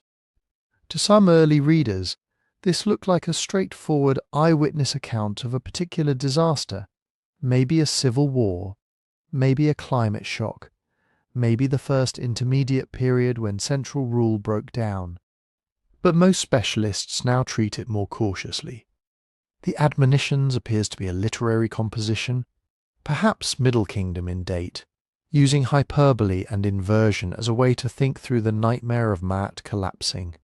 It piles paradox on paradox, servants acting like masters, the desert encroaching on the cultivated land, foreigners everywhere, the dead abandoned. It is less a newspaper report, more a thought experiment. This is what a world without order would feel like. Other works from the same general family, like the Prophecy of Nefertiti or the Dialogue of a Man with His Bar, also imagine a time when everything goes wrong. They describe a kingless land or a ruler who is there in name but cannot enforce Ma'at. They talk about famine, lawlessness, violence in the streets. These texts are often framed as laments about the present that look forward to a future restoration. A good king will arise. Chaos will be subdued. Ma'at will be re-established. The pattern that was broken will be reset. Behind the rhetoric lay very real historical pressures. Egypt's old kingdom, with its great pyramids, depended on a strong central authority that could marshal labour, distribute grain, and manage irrigation.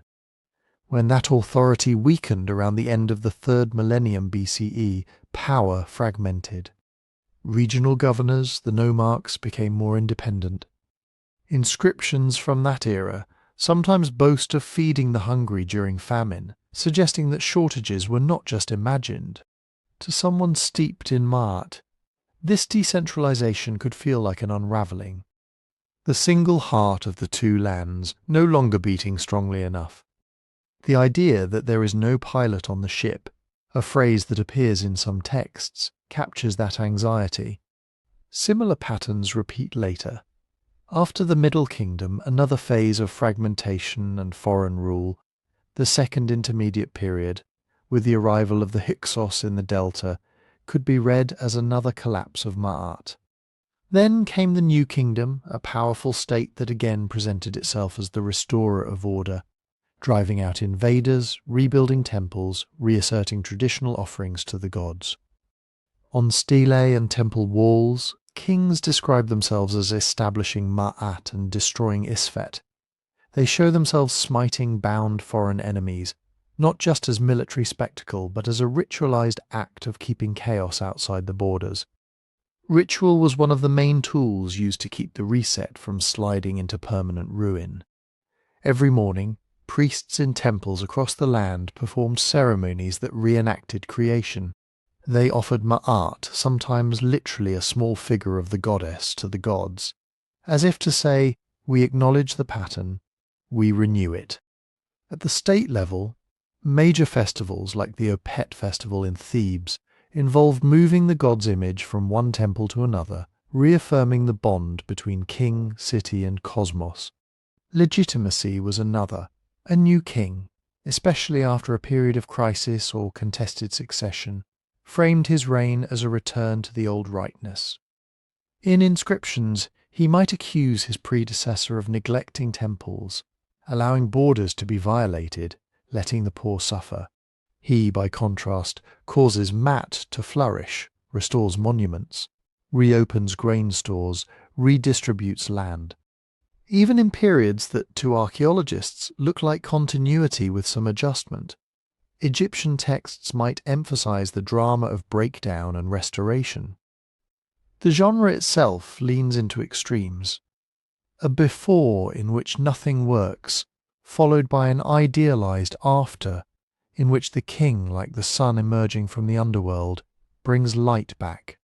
Narrative in this sense became a renewal mechanism of its own, by telling and retelling stories of past disintegration and repair. Egyptians encoded a pattern. Ma'at can fray, but it can be rewoven. The land can be in chaos, but a just ruler aligned with the gods and supported by the right rituals can reset the system. From our vantage, with layers of archaeology and climate data added to the picture, we can see drought episodes, shifts in flood levels, stretches of weak central power, periods of heavy foreign influence. Each of these put stress on the intricate balance that made Egypt feel, to its inhabitants, like an island of order surrounded by desert and danger. Their language of endings grows out of that stress. Systemic collapse for them was not an absolute annihilation of the cosmos. It was the loss of Ma'at in the human and political realm, the state unable to feed, judge and protect, temples quiet, old social hierarchies inverted. The fear was that left unchecked, this human disorder could invite deeper cosmic disorder. The reset, accordingly, was not imagined as starting from zero.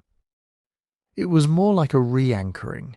A new dynasty moves the capital, reorganizes administration, revamps the priesthood, commissions texts that describe how bad things had been and how much better they are now. Old forms are reasserted, but in slightly new configurations. The balance is restored, yet not exactly as it was before. In Egyptian terms, history is not a straight decline toward oblivion, nor a clean cycle of identical ages. It's a series of precarious equilibria, occasionally tipping, then being righted again by floods and famines, by kings and priests, by stories told about chaos and the fragile, precious work of keeping it at bay. If Egypt speaks in the language of balance, early China speaks in the language of permission.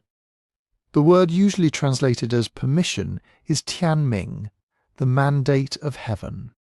Heaven, in this context, is not a place above the clouds where souls go after death. In the earliest Chinese texts, Tian is the overarching order, the impersonal but moral sky power behind kingship, seasons and fate. It can bless a ruler with prosperity and long reign, or it can withdraw its favour and hand that blessing to someone else. The mandate of heaven is that blessing. It is legitimacy, but not as a static inheritance. It's something you have only as long as you govern well enough to deserve it. In theory, the signs are everywhere when a ruler holds the mandate. The realm is relatively peaceful. Crops grow, roads are safe, taxes are bearable, and ordinary people can perform their rituals, bury their dead properly, marry, trade, and travel without too much fear. Officials do not steal too much. Judges are not too obviously corrupt. The ruler consults wise ministers, performs sacrifices, and observes ritual propriety. In short, social harmony and competent governance are evidence that heaven approves. The flip side of this is crucial, and it's where the reset logic begins to appear. If the ruler fails, heaven does not send a letter. It sends omens. The pattern that later thinkers would call a dynastic cycle begins gently, then gathers force. First come whispers, local magistrates embezzle, nobles act with impunity. The royal court is more interested in music and concubines than in harvest reports. Then come heavier markers, floods worse than usual, rivers changing course, droughts that last for years, strange eclipses, comets, earthquakes. Add to that the lived experience of the population, rising taxes to pay for palaces, military campaigns that drag on, corrupt officials selling justice to the highest bidder. Grain prices spike, banditry grows, local militias form. Taken together, this cluster of corruption, disaster and suffering is interpreted as heaven, speaking through events. The message is simple. The mandate is being withdrawn. Classical histories like the Shujing Book of Documents and later Sima Qian's Records of the Grand Historian present a model that becomes almost formulaic. A virtuous founder rises after a period of chaos. He claims that the previous dynasty had lost the mandate through cruelty, neglect, and greed. Heaven, concerned for the people, has charged him to replace them. He fights, wins, and once in power, lowers taxes, codifies laws, distributes land, repairs dikes, and rewards loyal supporters. For a time, order returns. This is consolidation. As generations pass, descendants grow complacent. Luxury increases, ministers warn of trouble and are ignored or punished. Natural disasters become more frequent in the record. Rebellions begin at the periphery, often led by someone claiming moral outrage at the regime's abuses. When that rebellion finally topples the palace walls, the cycle is narrated as complete. One mandate is revoked, another is granted. The wheel has turned. This pattern is so strong in Chinese historical writing that it can almost read like a template applied backward to complex realities. The Zhou kings who overthrew the Shang around the mid-2nd millennium BCE are the first to use the mandate of heaven explicitly. In bronze inscriptions and preserved speeches, they portray the last Shang kings as drunk, lecherous, and violent, deaf to remonstrance, neglecting sacrifices, gouging the people. Heaven, they say, grew tired of Shang and commanded Zhou to act. Their victory is described not as mere conquest, but as a moral necessity on behalf of the suffering commoners. Centuries later, Han historians would tell a very similar story about the fall of the Qin, and then about the fall of Wang Mang, and so on. Each time, the narrative arc bends toward the same justification, the transfer of the mandate. For rulers, this was a double-edged tool. On one hand, it gave a new regime a ready-made script. After a successful revolt, a leader could commission proclamations and histories, presenting himself as heaven's instrument. The previous order had failed. He would restore humane government. In the wake of war, famine, and displacement, that promise of moral renewal could be powerful. On the other hand, by making legitimacy conditional, the mandate theory built critique into the heart of kingship. If you could gain heaven's favour by governing well, you could also lose it by governing badly. Dissenters could point to floods, locusts, famines, and say, "This is not random. This is evidence that the throne no longer deserves to rule." Behind the rhetoric of heaven's displeasure, we can often glimpse very material pressures. In late dynastic phases, the state typically needs more money. Prolonged wars, court extravagance, or large public works push revenue demands upward. Taxation becomes heavier or more arbitrarily enforced. Peasants fall into debt, sell land, or flee. Local elites sometimes collude with, sometimes resist. The centre. Grain reserves that should buffer against bad harvests are insufficient or mismanaged. Layer on top of this climate variability periods of unusual cold or shifting rainfall, such as during the late Tang or parts of the Ming, could reduce yields across broad region. Drought in the north, floods in the south, or vice versa, strained a system whose legitimacy rested on feeding people and maintaining order. Banditry and migration from the ground could feel like pure desperation. From the capital, they looked like rebellion. The mandate framework then provided a way to knit all of this into a single, meaningful pattern. Instead of disconnected crises, an earthquake here, a locust swarm there, a tax riot in some county, the narrative said, these are symptoms of one underlying truth. The moral thread linking heaven, ruler, and people has frayed. The system is failing. A reset is coming. When the reset arrived in the form of a successful revolt or usurpation, history books could smooth the jaggedness into a coherent arc. Decadence, portents, uprising, righteous conquest, benevolent new beginning. Compared with more cosmic schemes like India's Yugas or the Mayan long count, this is a tight political model of cycles. The unit is not the universe or all of human history.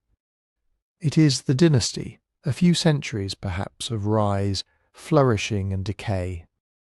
Yet within that restricted frame, the mandate of heaven may be one of the clearest reset mechanisms any civilization has articulated. It links ethics to environment, governance to weather, personal virtue to systemic stability.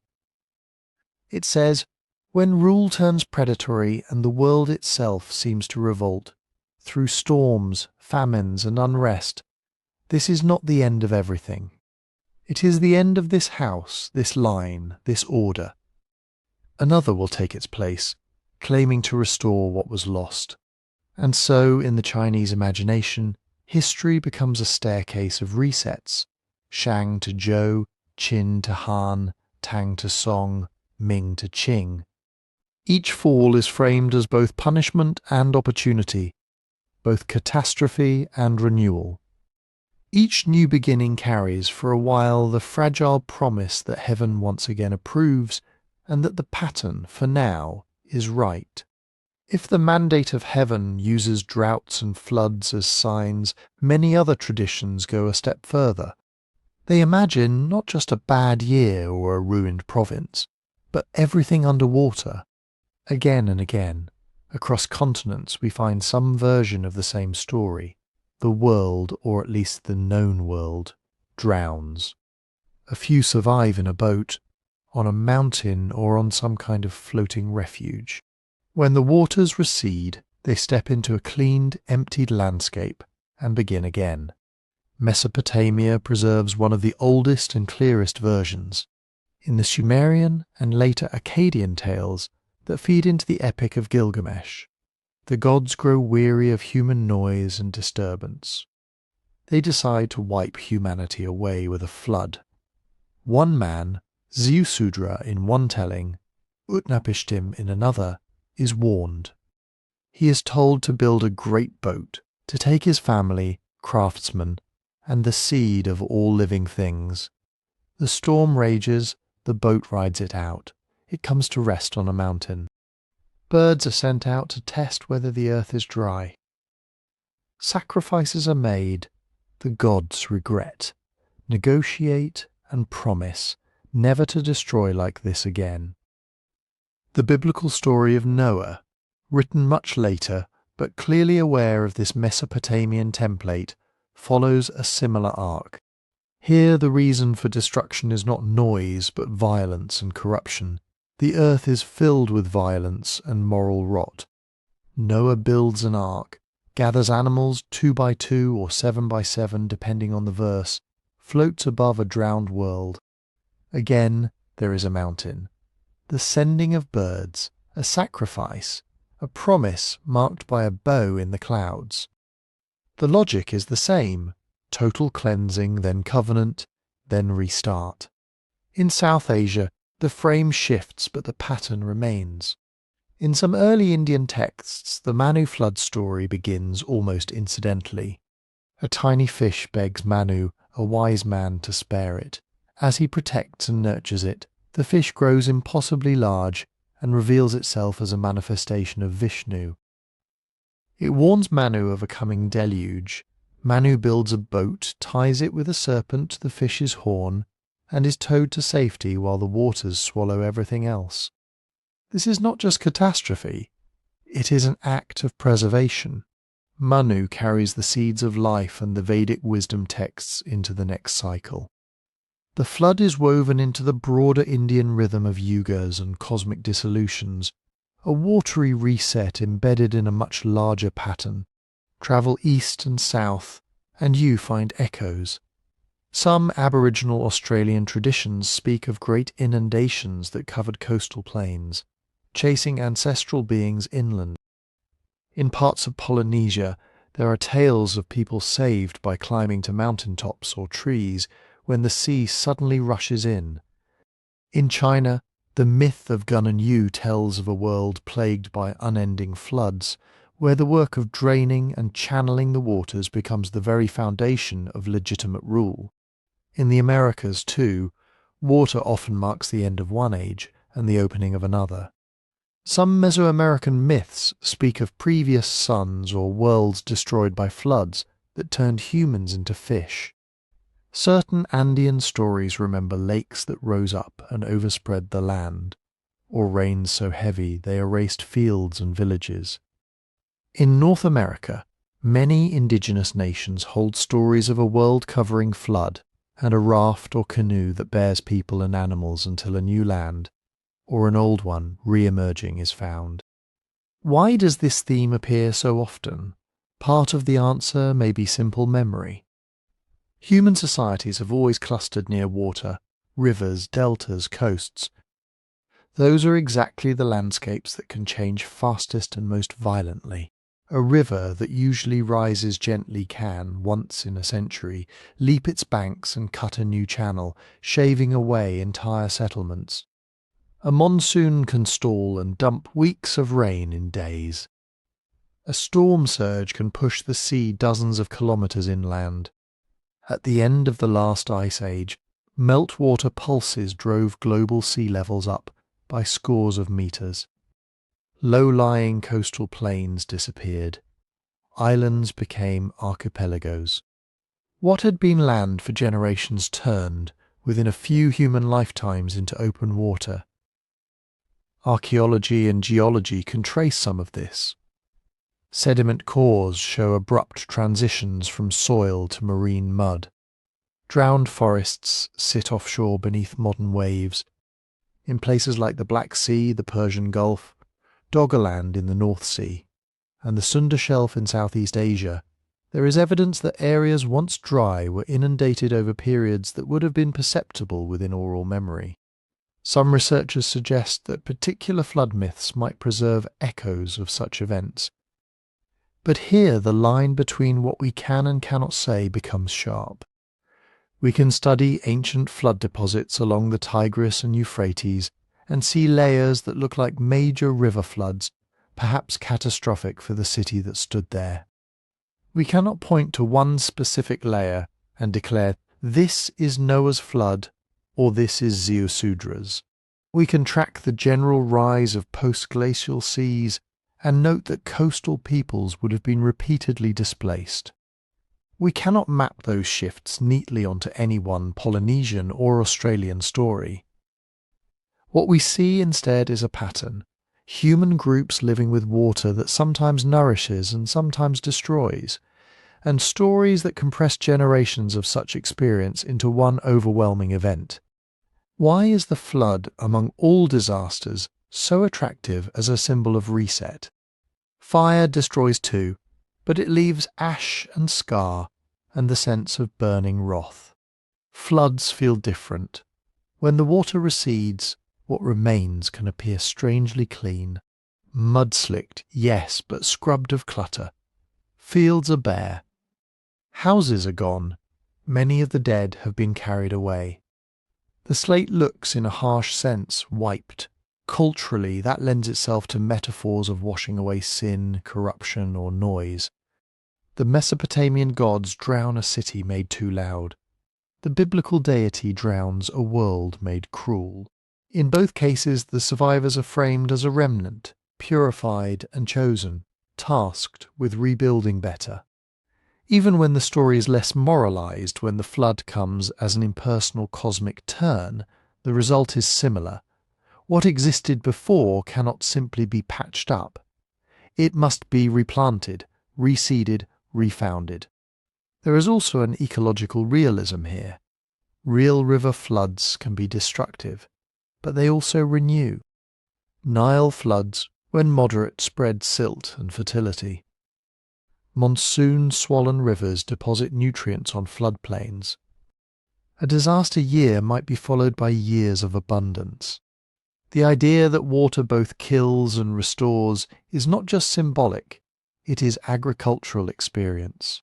Still, those carefully observed cycles exist alongside the terrifying possibility of excess.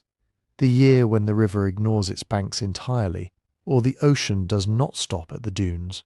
Flood myths tend to fuse these two registers, the ordinary seasonal pulse of life and the singular, overwhelming event that drowns everything. From the perspective of this series, these stories form a bridge. Up to now, we have been moving among myths and philosophies that describe resets in moral, cosmic, or political language. With flood traditions, we stand at the edge where those meanings meet physical hazard. On one side is the symbol, water as cleansing, as punishment, as fresh start. On the other is the very practical truth that human life gravitates toward flood-prone zones, and that those zones periodically remind us how small we are. As we move next into historical collapses, we can document civilizations flickering out or transforming under the weight of droughts, invasions, and system failures. The flood myths linger in the background. They whisper that when the waters rise, whether literally or in the sense of pressure and crisis, what follows is not just loss, but the chance and the burden of beginning again. If flood myths are memory wrapped in metaphor, the late Bronze Age collapse is memory nailed into clay. Here, finally, we are in a period where we can read the letters people sent as their world was coming apart. Around 1200 BCE, the Eastern Mediterranean was a tight web of powers. Egypt in its New Kingdom glory, the Hittite Empire sprawled across Anatolia, Mycenaean palaces in Greece, the city of Ugarit on the Syrian coast, a trading hub tied into everything from Cyprus to Mesopotamia, Smaller kingdoms like Alashia, Arzawa and Canaanite city-states sitting in between, carrying goods and gossip. Bronze itself bound them together. To make it you needed copper and tin, which rarely occur in the same place. That meant trade ships, contracts, tribute, diplomacy. Palaces managed long-distance shipments of metal, timber, grain, textiles. Scribes tracked it all in cuneiform and hieroglyphs. Kings married each other's daughters, addressed one another as brother, and sent extravagant gifts that were really carefully calculated political messages. From one angle, it looks impressive. A sophisticated, literate, international order. From another, it looks like something else. A system that works beautifully as long as the routes stay open, the harvests arrive, and the palace at the centre keeps paying its specialists. Then, within a human lifetime or two, something changes. Across this entire zone we see destruction layers. Burned palaces, smashed archives, abandoned ports. Letters from Ugarit stop mid-correspondence. Mycenaean fortresses fall silent. Hattusa, the Hittite capital that had dominated central Anatolia, empties out. Ancient Egyptian inscriptions talk about mysterious sea peoples attacking coastlines. Some texts describe them as coming from the islands, bringing families in ox carts, burning cities as they go. Egyptian reliefs show battles by land and sea, pharaohs fighting to hold the delta. For a long time, those invaders were treated as the explanation. A wave of marauders toppled the old order. But as archaeologists dug more and learned more, that simple picture dissolved. The collapse turns out to be more like those flood myths, many streams of trouble rising at once. There is growing evidence for serious drought in parts of the eastern Mediterranean around this time. Pollen cores show shifts from crops and woodland to scrub and steppe. Lakes and wetlands shrink. Inscriptions from some regions mention famine, grain shortages, and people on the move. In a system where urban elites depend on regular grain taxes from peasants, and peasants depend on rainfall, a few bad years can be absorbed. A decade or more of bad years across multiple kingdoms at once is harder to manage. Farmers flee, banditry rises, armies which eat a lot become dangerous burdens. At the same time, trade routes appear to fray. Shipwrecks from the late Bronze Age show cargoes loaded with metals, luxury goods, raw materials. After the collapse, those long-distance palace-organised shipments seem to decline. If one node fails, say a copper source is cut off by local conflict, everywhere that relies on that metal feels it. If tin caravans are disrupted in the interior, coastal foundries go quiet. Inside the palaces, there is political fragility. Many of these states are highly centralized. The palace employs scribes, warriors, artisans, and administrators who depend on rations and salaries. Writing is mainly in the hands of specialists tied to the court. Land is allocated and reallocated through royal decisions. That structure is efficient when things are stable. It is brittle when they are not. If the king cannot feed his retainers, they drift away or turn against him. If the palace burns, whether from outside attack, internal revolt, or simple accident in a tense time, the whole administrative core of the kingdom goes with it. The ability to move grain, negotiate treaties, and coordinate defence can vanish in a season. What we seem to see around 1200 BCE is not one domino, but many. Drought stresses farmers, crop failures spark migrations. Refugees push into neighbouring lands. Some join raiding groups along the coasts. Trade declines as piracy rises and as kingdoms can no longer guarantee safe passage. Palaces, already balancing on tight margins, face simultaneous military, economic and climatic pressures.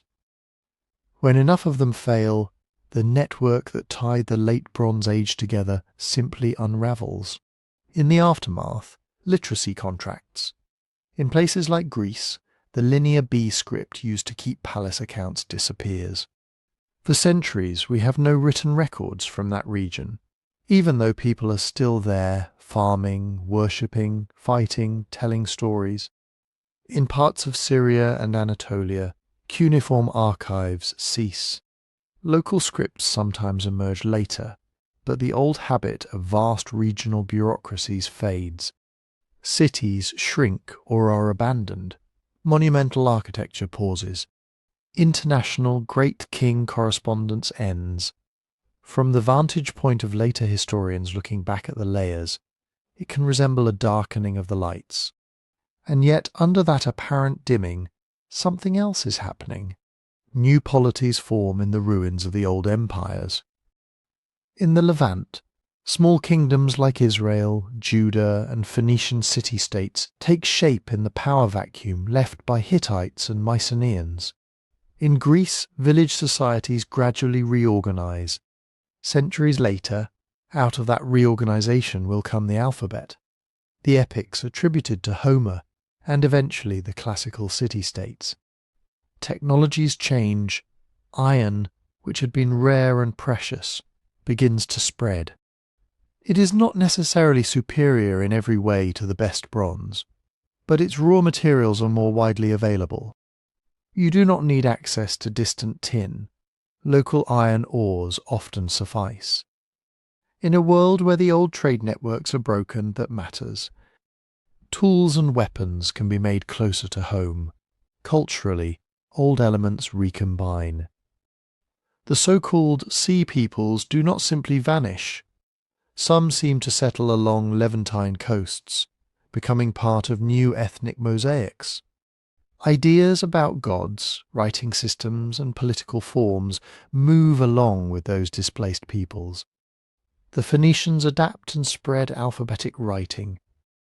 Israelite traditions remember both enslavement and exodus, conquest and settlement, all in a landscape marked by earlier ruins. From a long view, the late Bronze Age collapse looks like a reset in the ancient sense. A complex, glittering, interconnected order reaches a point where multiple stresses align. Its very sophistication, the dependence on long-distance trade, on palace-centered administration, on tightly managed surplus, becomes a vulnerability. When enough shocks hit at once, the structure cannot bend, it breaks. But the reset is not a blank slate, people survive.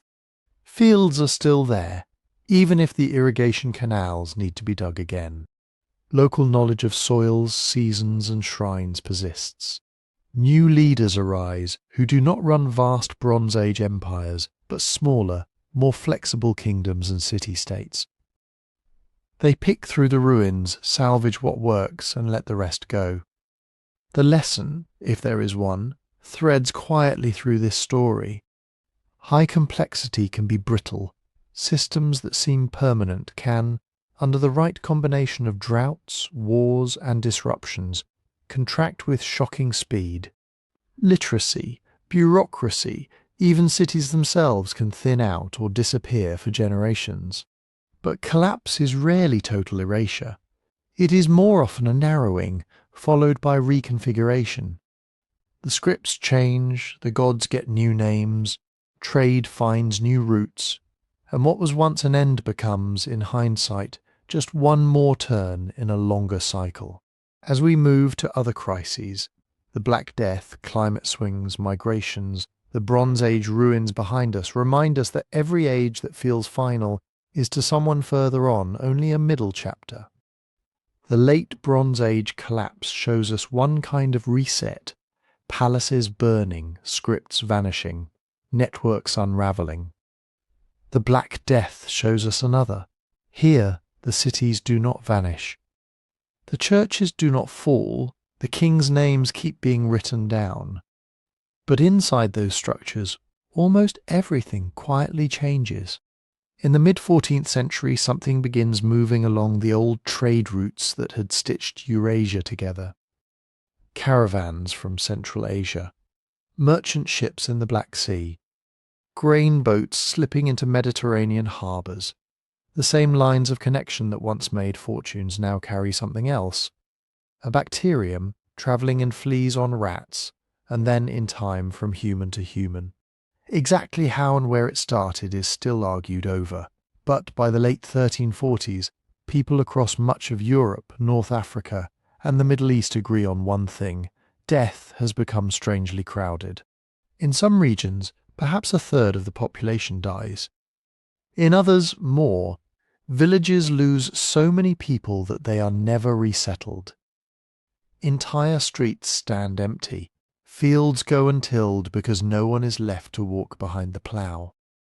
For those who survive, it does not feel like statistics. It feels like a thinning of the world. Parish registers record burials day after day, until even the scribes die. Chroniclers write of carts piled with bodies, of mass graves hurriedly dug. Some write that the end of days has surely come. Others call it a punishment, a test, or a mystery. And yet, as with other crises, the plague does not strike into a vacuum. It hits a Europe that has already grown dense with people, towns and monasteries, a Europe bound by obligations, lords and peasants, masters and serfs, guilds and apprentices. When vast numbers of those people are suddenly gone, those obligations cannot simply continue as before. On the land, something subtle but powerful happens. Labour becomes scarce. Fields still exist. The need for food remains. But there are fewer hands to do the work. In many regions, this shifts the balance between those who own land and those who work it. Surviving peasants begin to bargain. If one lord insists on old feudal dues, a tenant can move, sometimes literally, sometimes in the legal sense, to another estate offering better terms. Wages in towns rise where they can, pulled upward by the simple arithmetic of fewer workers and ongoing demand. Authorities notice in England, for example, the Crown issues the Ordinance and then the Statute of Labourers, trying to cap wages and tie workers to their pre-plague conditions.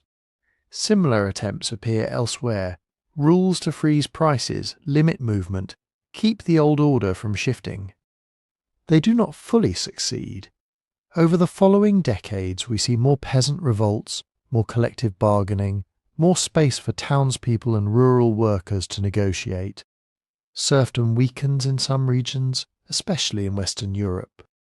In others, especially parts of Eastern Europe, elites respond by tightening control, pushing toward what historians call second serfdom. The same disease, different social soils, different outcomes. But almost everywhere, the old equilibrium between land, labour, and power is reset. Religion too absorbs the shock. Priests and monks die in large numbers, often because they continue visiting the sick and burying the dead. Lay people watch as some clergy flee, others stay, some exploit fear, others serve quietly. Trust shifts. In some places, new devotional movements arise, processions, confraternities, lay groups emphasizing personal piety and direct relationship with the divine. At the same time, fear looks for targets. In several European regions, Jewish communities are accused of poisoning wells or conspiring to spread the plague. Under torture, some confessions are extracted that seem to confirm the rumours. Pogroms follow. Expulsions, massacres, forced conversions. City councils pass decrees, debt records sometimes disappear with the people who held them. Here too we see a pattern that reappears in many crises, a real frightening blow, and then an overlay of human stories that direct blame toward vulnerable minorities. The plague is not just a biological event, it is also an amplifier for existing prejudices and tensions. Yet alongside fear and scapegoating, another set of changes unfolds more quietly. Cities begin experimenting with what we would now call public health. Some Italian towns appoint health boards during later waves. They experiment with quarantines 40 days for ships and travellers from infected ports. They issue burial regulations. They track cases, at least in a rough way, and try to separate the sick from the well. These measures do not always work as hoped. The science of disease is still centuries away. But the idea that authorities have a responsibility to manage contagion, that urban governance includes care for the collective body, takes root. Urban planning responds in fragments. In some places, streets are widened, waste regulations tightened, markets moved, not in a neat, coordinated blueprint, but in piecemeal responses. Clear the worst filth, move noxious trades, create hospitals and leprosaria at city edges. Over time, the built environment starts to encode memories of disease. Economically, the loss of people and the gain in wages have strange companions. Luxury consumption among elites sometimes spikes. With fewer heirs, more wealth can concentrate in single hands. Patronage of art, music, and architecture grows in some cities. Later, historians will see links, indirect but real, between post-plague economic shifts and the flowering of the Renaissance in parts of Italy and beyond. Education and institutions adjust as well. Universities face shortages of students and teachers. Some close, others adapt by relaxing entrance requirements or revising curricula. Legal codes are rewritten to cope with inheritance crises when whole families die without clear successors. Religious authorities call councils to discuss practice and discipline in the wake of mass mortality. Debates about the nature of suffering, providence, and human responsibility deepen. Not all answers are comforting, but the questions leave marks on theology and philosophy. Culturally, for those living through it, the plague feels like an end. Art from the following centuries in Europe is rich with images of death. The dance of death, skeletons leading kings and peasants alike. Literature plays with themes of flight from the city, of survivors telling stories in safe retreats, of moral and social boundaries tested under pressure. Yet the very survival of those works reminds us of another truth. Even when people think they are standing at the edge of time, they keep imagining a future audience. They still build, paint, write laws, teach children. They revise their institutions instead of abandoning them. In the Islamic world, which also experiences plague outbreaks, scholars collect observations, argue about contagion, and write treatises proposing practical measures alongside spiritual responses. Different religious and cultural settings, similar efforts to integrate disaster into meaning and practice. Seen from a later vantage point, the Black Death becomes less an absolute rupture and more a hinge. Population levels take generations to recover. In the meantime, social contracts are renegotiated. Towns test new forms of governance. Public health steps hesitantly onto the stage. Economic structures tilt, making possible some of the later developments we associate with early modern Europe. It is not that the plague was good in any simple sense. It was a staggering human loss, but like the Bronze Age collapse on a different scale, it shows how systems under extreme stress can break in places and bend in others. New arrangements emerge of labour, authority, belief, and urban life. The old world does not return exactly as it was. It reconstitutes itself with new rules.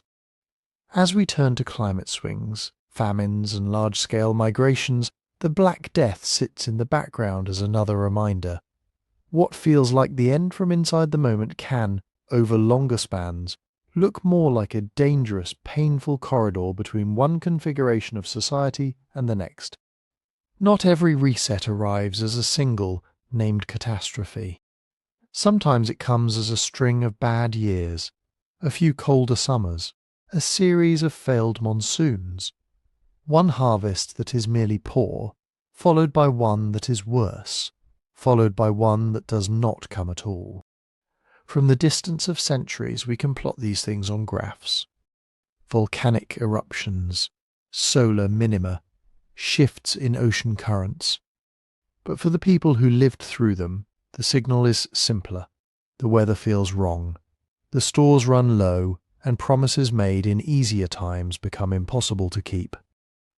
Climate itself does not overthrow kings or start wars. It acts more like a hand that quietly turns up the volume on every existing tension. In a good year, a landlord can demand high rents and still leave tenants enough grain to survive. In a bad year, the same demands turn into confiscation. In a stretch of bad years, refusal turns from defiance into necessity.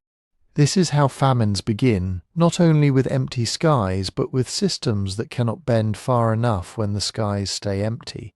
In pre-modern societies, food security rests on three uneven legs: storage, trade, and trust. Storage is the simplest. In bumper years, grain is dried and put away in granaries, jars, pits. Palace complexes and temples sometimes act as enormous storehouses, but so do village barns and household amphorae. These are bets against uncertainty, attempts to move calories across time. Trade moves them across space. If one valley has a poor harvest but another, a week's journey away, has done well, merchants can, in theory, smooth out the difference. Caravans, riverboats, and later railways let regions buffer each other. But trade depends on roads being safe, ports being open, and buyers having something to offer. Trust is the most fragile leg. People must believe that when times are bad, authorities will open the granaries, not hoard them. That merchants will not simply wait for prices to spike higher. That neighbours will not bar their doors. When climate turns, all three legs start to wobble. We can see this in many eras. Around the late 13th and early 14th centuries, as Europe edged into what climatologists call the Little Ice Age, a run of cold, wet summers helped produce the Great Famine of 1315 to 1317 in parts of northern Europe. Fields turned to mud. Grain rotted before it could ripen. Storage failed because reserves had already been run down. Trade faltered because so many regions were hit at once. Trust fractured when rumours spread of bakers adulterating bread, of nobles feeding their own households while tenants starved. Chroniclers describe people eating cats, dogs, bark. They also describe anger against lords, against grain speculators, against God. In other places and times, it is drought rather than excess rain that tightens the screw. Tree ring records, lake sediments, and written sources suggest that parts of the eastern Mediterranean and Near East suffered a prolonged dry spell in the decades around 1200 BCE, the same broad window as the Bronze Age collapse. Again, climate is not the sole cause. Sea raiders, internal revolts, and shifting trade all matter, but environmental stress seems to have strained already delicate palace economies. When shipments of grain and tribute faltered, the great houses discovered how quickly their legitimacy could evaporate. In imperial China, with its sophisticated bureaucracy and long tradition of linking heaven's favour to weather, the connection between climate and authority is explicit. Droughts, floods, and locust swarms are recorded in detail. So are the responses: tax remissions, granary openings, public works. When those responses were judged inadequate or corrupt, rebellions could claim moral justification. If the emperor cannot ensure the rains, perhaps heaven has withdrawn the mandate. Famine is rarely just physical hunger, it is also a crisis of meaning. Why is this happening? Who has failed in their duties? Ancient texts from many cultures turn again and again to this question, because when the environment falters, the entire web of obligations is tested. And as food tightens, another force begins to move: people. Families sell land to buy grain. Then, when that is gone, they sell animals, tools, even themselves or their children into bondage. When there is nothing left to sell, they move. Some migrate only a few miles to a better watered valley or a town rumoured to have work. Others cross mountains, deserts, or seas. In some centuries, like the period of the so-called Late Antique Little Ice Age, after a great volcanic eruption in 536 CE, climate disruptions, disease, and political strain seem to intertwine with waves of movement. Steppe peoples pressing into settled lands, farmers abandoning marginal fields, imperial frontiers buckling. Migration, in turn, can sharpen conflict. Host communities fear newcomers who compete for scarce jobs, pasture, or grain. Old ethnic and religious stereotypes find fresh fuel. Laws appear to control movement, to define who belongs and who does not, to draw boundaries where, in easier times, there had been more flex. From inside these moments, the pattern often feels like moral decay and cosmic displeasure.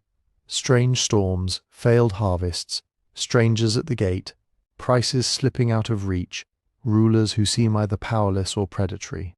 From the vantage point of myth and prophecy, such sequences become signs. The prophets of the Hebrew Bible speak of the heavens turning to brass and the earth to iron. Greek and Roman authors talk about bad seasons, failed crops, and wandering peoples as marks of an age in decline. In many traditions, omens of the end include extreme weather, famine, and nations on the move. They are reading in sacred language the same chain of cause and effect historians trace in quieter terms, climate variability stretching systems to their limits, famines exposing how those systems distribute pain, migrations and conflicts arising from the scramble to survive. As we shift from the past to our own moment, those old sign lists begin to feel less distant. Unusual storms, shifting rains, stressed harvests, people on the move, these are no longer just lines in ancient texts. They are part of our daily news. The question, now as then, is how we interpret them and what kinds of resets they are quietly preparing. When people today say it feels like the end of the world, they are usually not thinking about tree rings and paleoclimate data. They are talking about something closer to mood, a sense that the ground rules are changing faster than anyone can explain them, that every morning brings another headline about fire or flood, war or scandal, and between those flashes runs a quieter current of unease. Screens that never turn off, arguments that never end, and institutions that seem to leak trust like a cracked jar leaks water.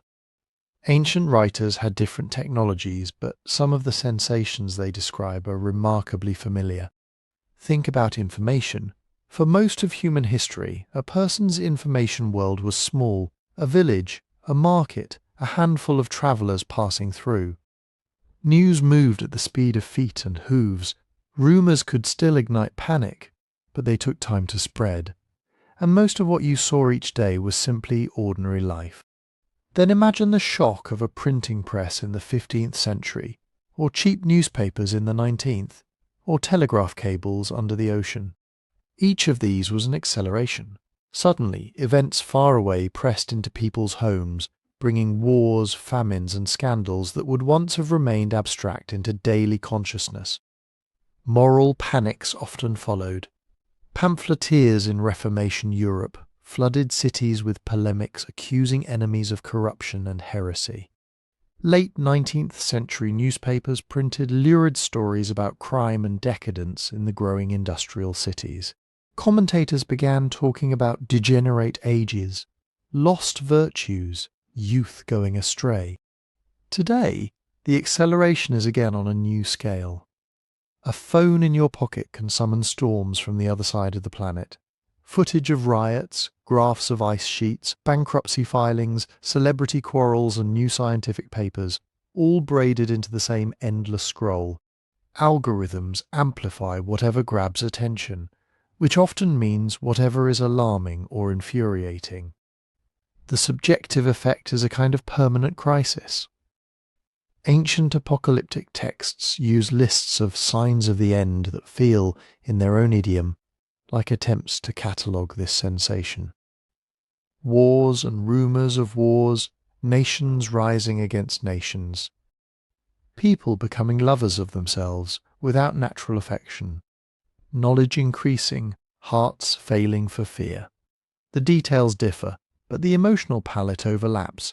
Overload, disorientation, a feeling that ordinary categories no longer fit. Polarization is another familiar note.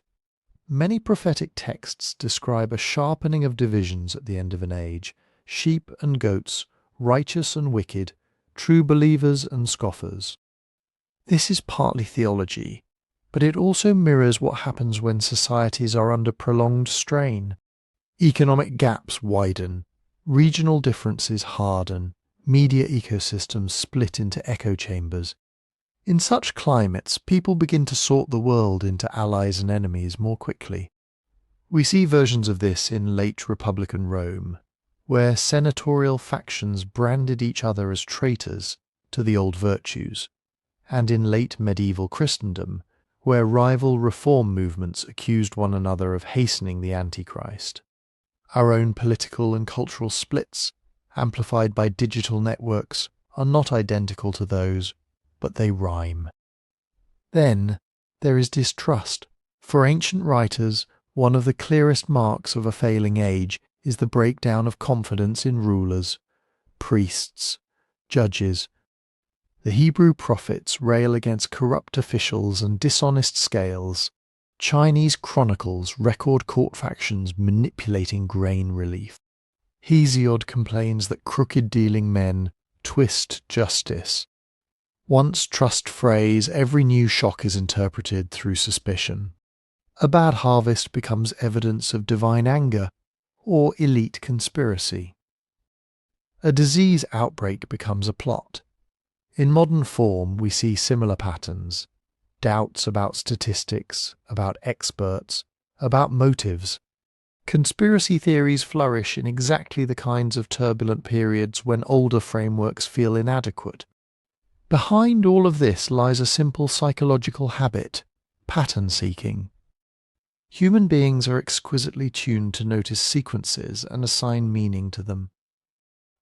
When events are calm and predictable, this talent helps with planning and innovation. When events become chaotic, the same talent generates stories, sometimes illuminating, sometimes misleading. Ancient Apocalypse is one long attempt to make sense of turbulence.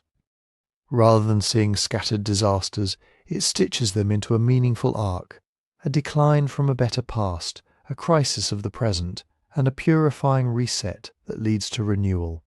Whether framed as a new golden age, a restored kingdom of God, or a world reborn after Ragnarök, the end is rarely just annihilation. It is transition. In that sense, our language of reset is not new. It is another way of saying the current pattern feels unsustainable, something has to give. The risks in our moment are real enough. Rising seas, stressed food systems, powerful tools in reckless hands. History and archaeology offer no guarantee that complex societies always find their footing again. Some do not. But those same records also show that collapse and renewal are not simple opposites. Late Bronze Age palaces fall, but new city-states and trading cultures rise in their wake. The Black Death kills tens of millions, but afterwards labour gains bargaining power and institutions adjust.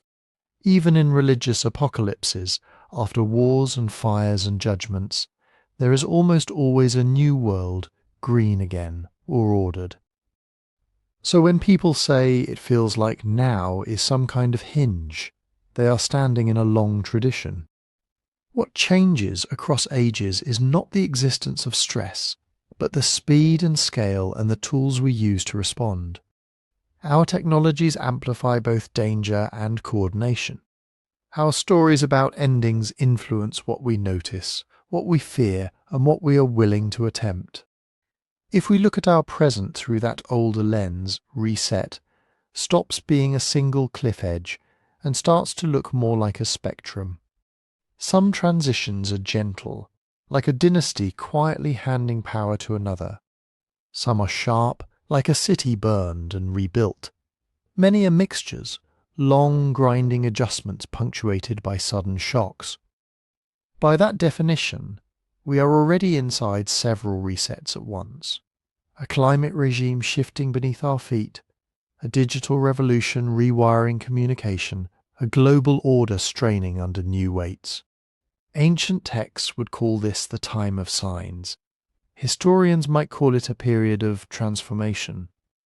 Either way, the reset is not only something that might happen tomorrow, it is something that is already underway in the ways we work, farm, travel, argue, and imagine the future.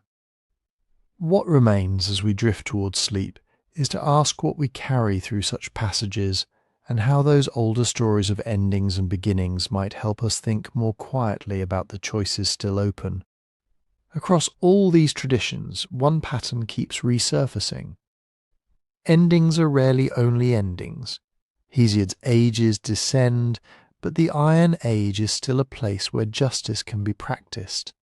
The Yugas decline, but after Kali comes a new Satya, and the wheel turns again. Ragnarök drowns the old gods, yet a green earth rises, and a few survivors walk into the light of a softer sun. Prophets warn of judgment, but their visions nearly always end with restoration, a remnant, a new covenant, a city rebuilt. Ancient writers seem less interested in a final curtain than in a difficult passage between arrangements of the world. In that sense, they offer more orientation than prediction. They do not give us dates, no matter how often people have tried to squeeze calendars and comet trails out of poetic lines. They offer shapes of decline, of crisis, of renewal. They give language to the feeling that something is off, and they sketch what it might mean to live well when the structures around you feel fragile. History, when we look at it quietly, underlines the same lesson. Systems change, sometimes slowly like coastlines eroding grain by grain, sometimes abruptly like a dam face cracking, but over and over people adapt. They migrate, renegotiate, repurpose old tools for new uses. Cultures blend, borrow and recombine, beliefs harden, then soften, then reappear in altered forms on other shores. None of this erases real losses. Cities fall and do not come back. Languages vanish. Lives are cut short by war or pestilence or policies made in distant rooms. And yet, within every recorded reset, there are also threads that continue. Lullabies sung in new houses, laws copied into new scripts, seeds saved in pockets as families walk away from ruins. What survives is not everything, but it is not nothing. For someone trying to sleep in a noisy age, this may be the most usable piece. We do not have control over orbital mechanics or deep climate feedbacks, and ancient texts do not hand us a timetable. What remains within reach are smaller, stubborn choices to keep a circle of trust, to resist easy lies, to care for nearby bodies and nearby ground, to stay curious rather than numb.